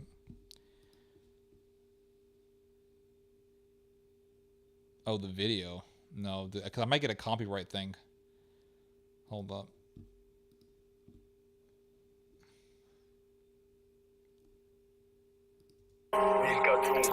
Pies zawija kumpla. Na smyczy mam kundla. W kieszeni gotówka. Miejska dżungla. Pies zawija kumpla. Na smyczy mam kundla. W kieszeni gotówka. Robię dwutak, po strzałach spada łuska. Zemsta i zabójstwa, brudne ręce we krwi bluzka. Jadę pod cisza bar. Dwóch typów tu problem ma. Podchodzę do nich sam, wystraszeni są goryla. Gleba, łapa jak bochen chleba. Pseudo-kozaki, dla nich serca już nie mam. Nie ma, że boli, stawaj do walki. Łamane ręce, obite czaszki. Brudny mam ciuch, więc jadę kupić nowy dres. Wszędzie mam krew, obite pięści, lecz wychodzę z twarzą. Zawsze na mieście mnie obcinają. Kręcę na stres, buch, Angola, czarny, buch. Miejska dżungla. Pies zawija kumpla. Na smyczy mam kundla. W kieszeni gotówka. Miejska dżungla. Pies zawija kumpla. Na smyczy mam kundla. W kieszeni gotówka.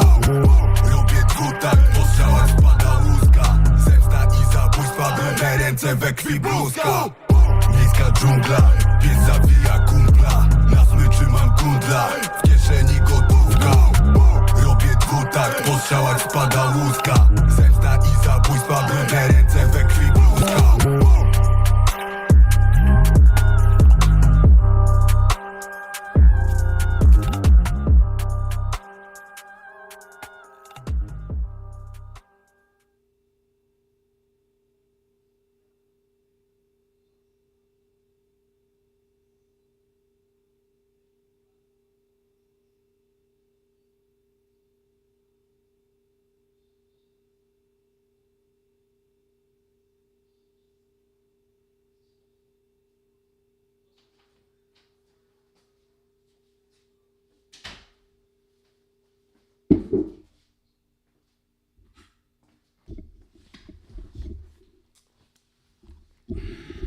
Oh, I'm back. Sorry. Okay,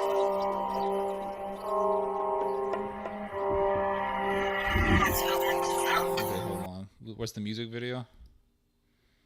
This is the music video? Alright, this is the Polish hood music, or what? Alright, we'll give this a listen. Sorry, I had to get out of the room to do something real quick. This is AI. What's AI? The music? Why? Because a black dude can't be with Polish people, or what? Has to be AI, guys. It's fake. It's fake, I tell you. Okay, hold on.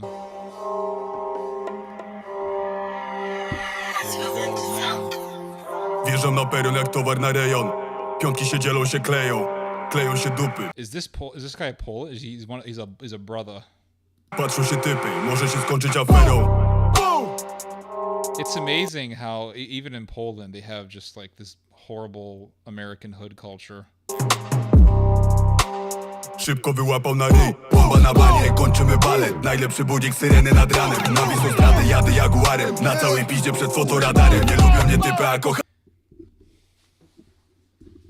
This guy probably, his mom was probably Polish. His father was probably an African diplomat.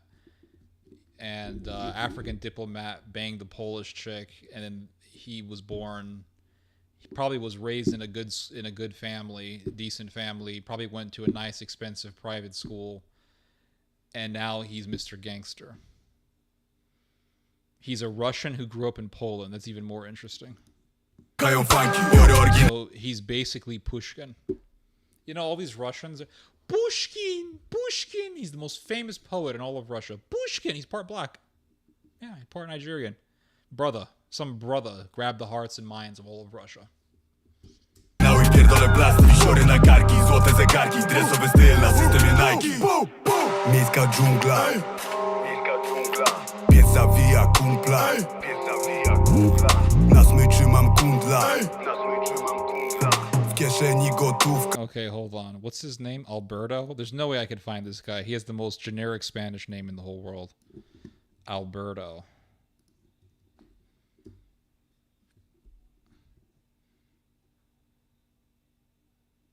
How do I find this dude? Does he have a Wikipedia? Alberto, hold on, rapper. In Polish, they spell it raper. His name is Alberto Simão. Started rapping in 2011 under the pseudonym Opete, but he failed to gain much fame. Alberto met rapper Malik Montana. Okay.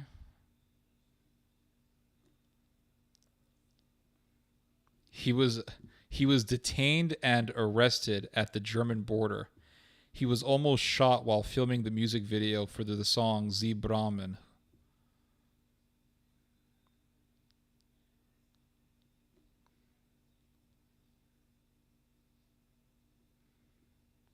Where?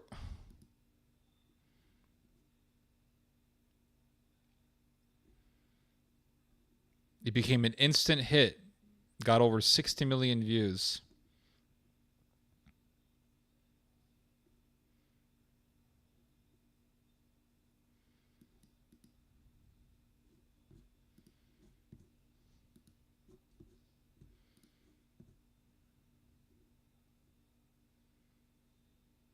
He's an MMA fighter? Wow. Miejska dżungla, pies zawija kumpla. Na smyczy mam kundla, w kieszeni gotówka.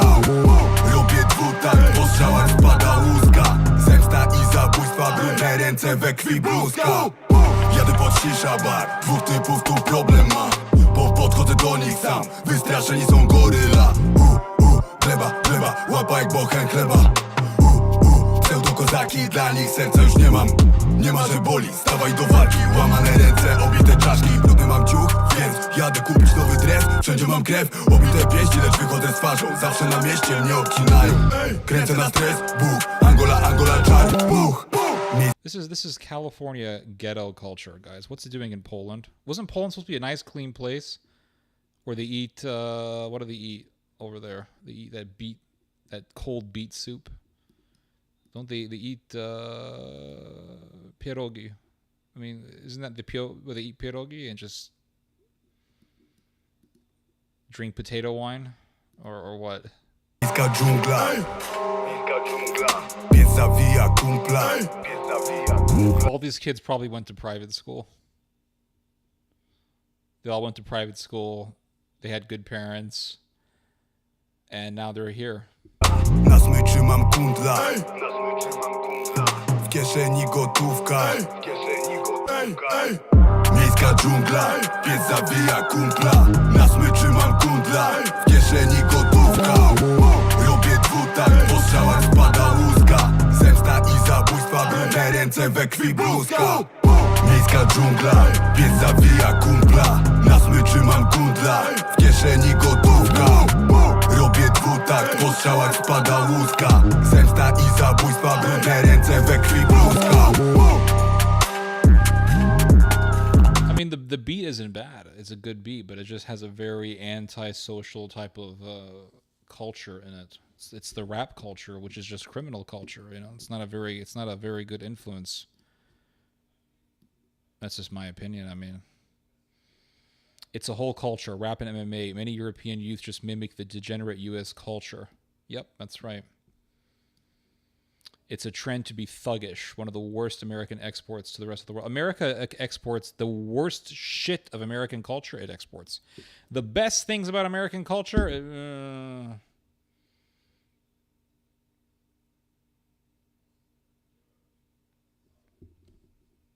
What happened?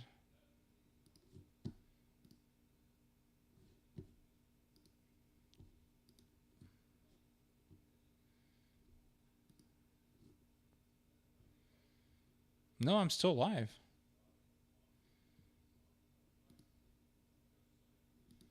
It says I'm still live. Oh, policy violations. Oh, there you go. I mean, it's not the... So stupid. They have the dumbest policy violations ever. Now I gotta...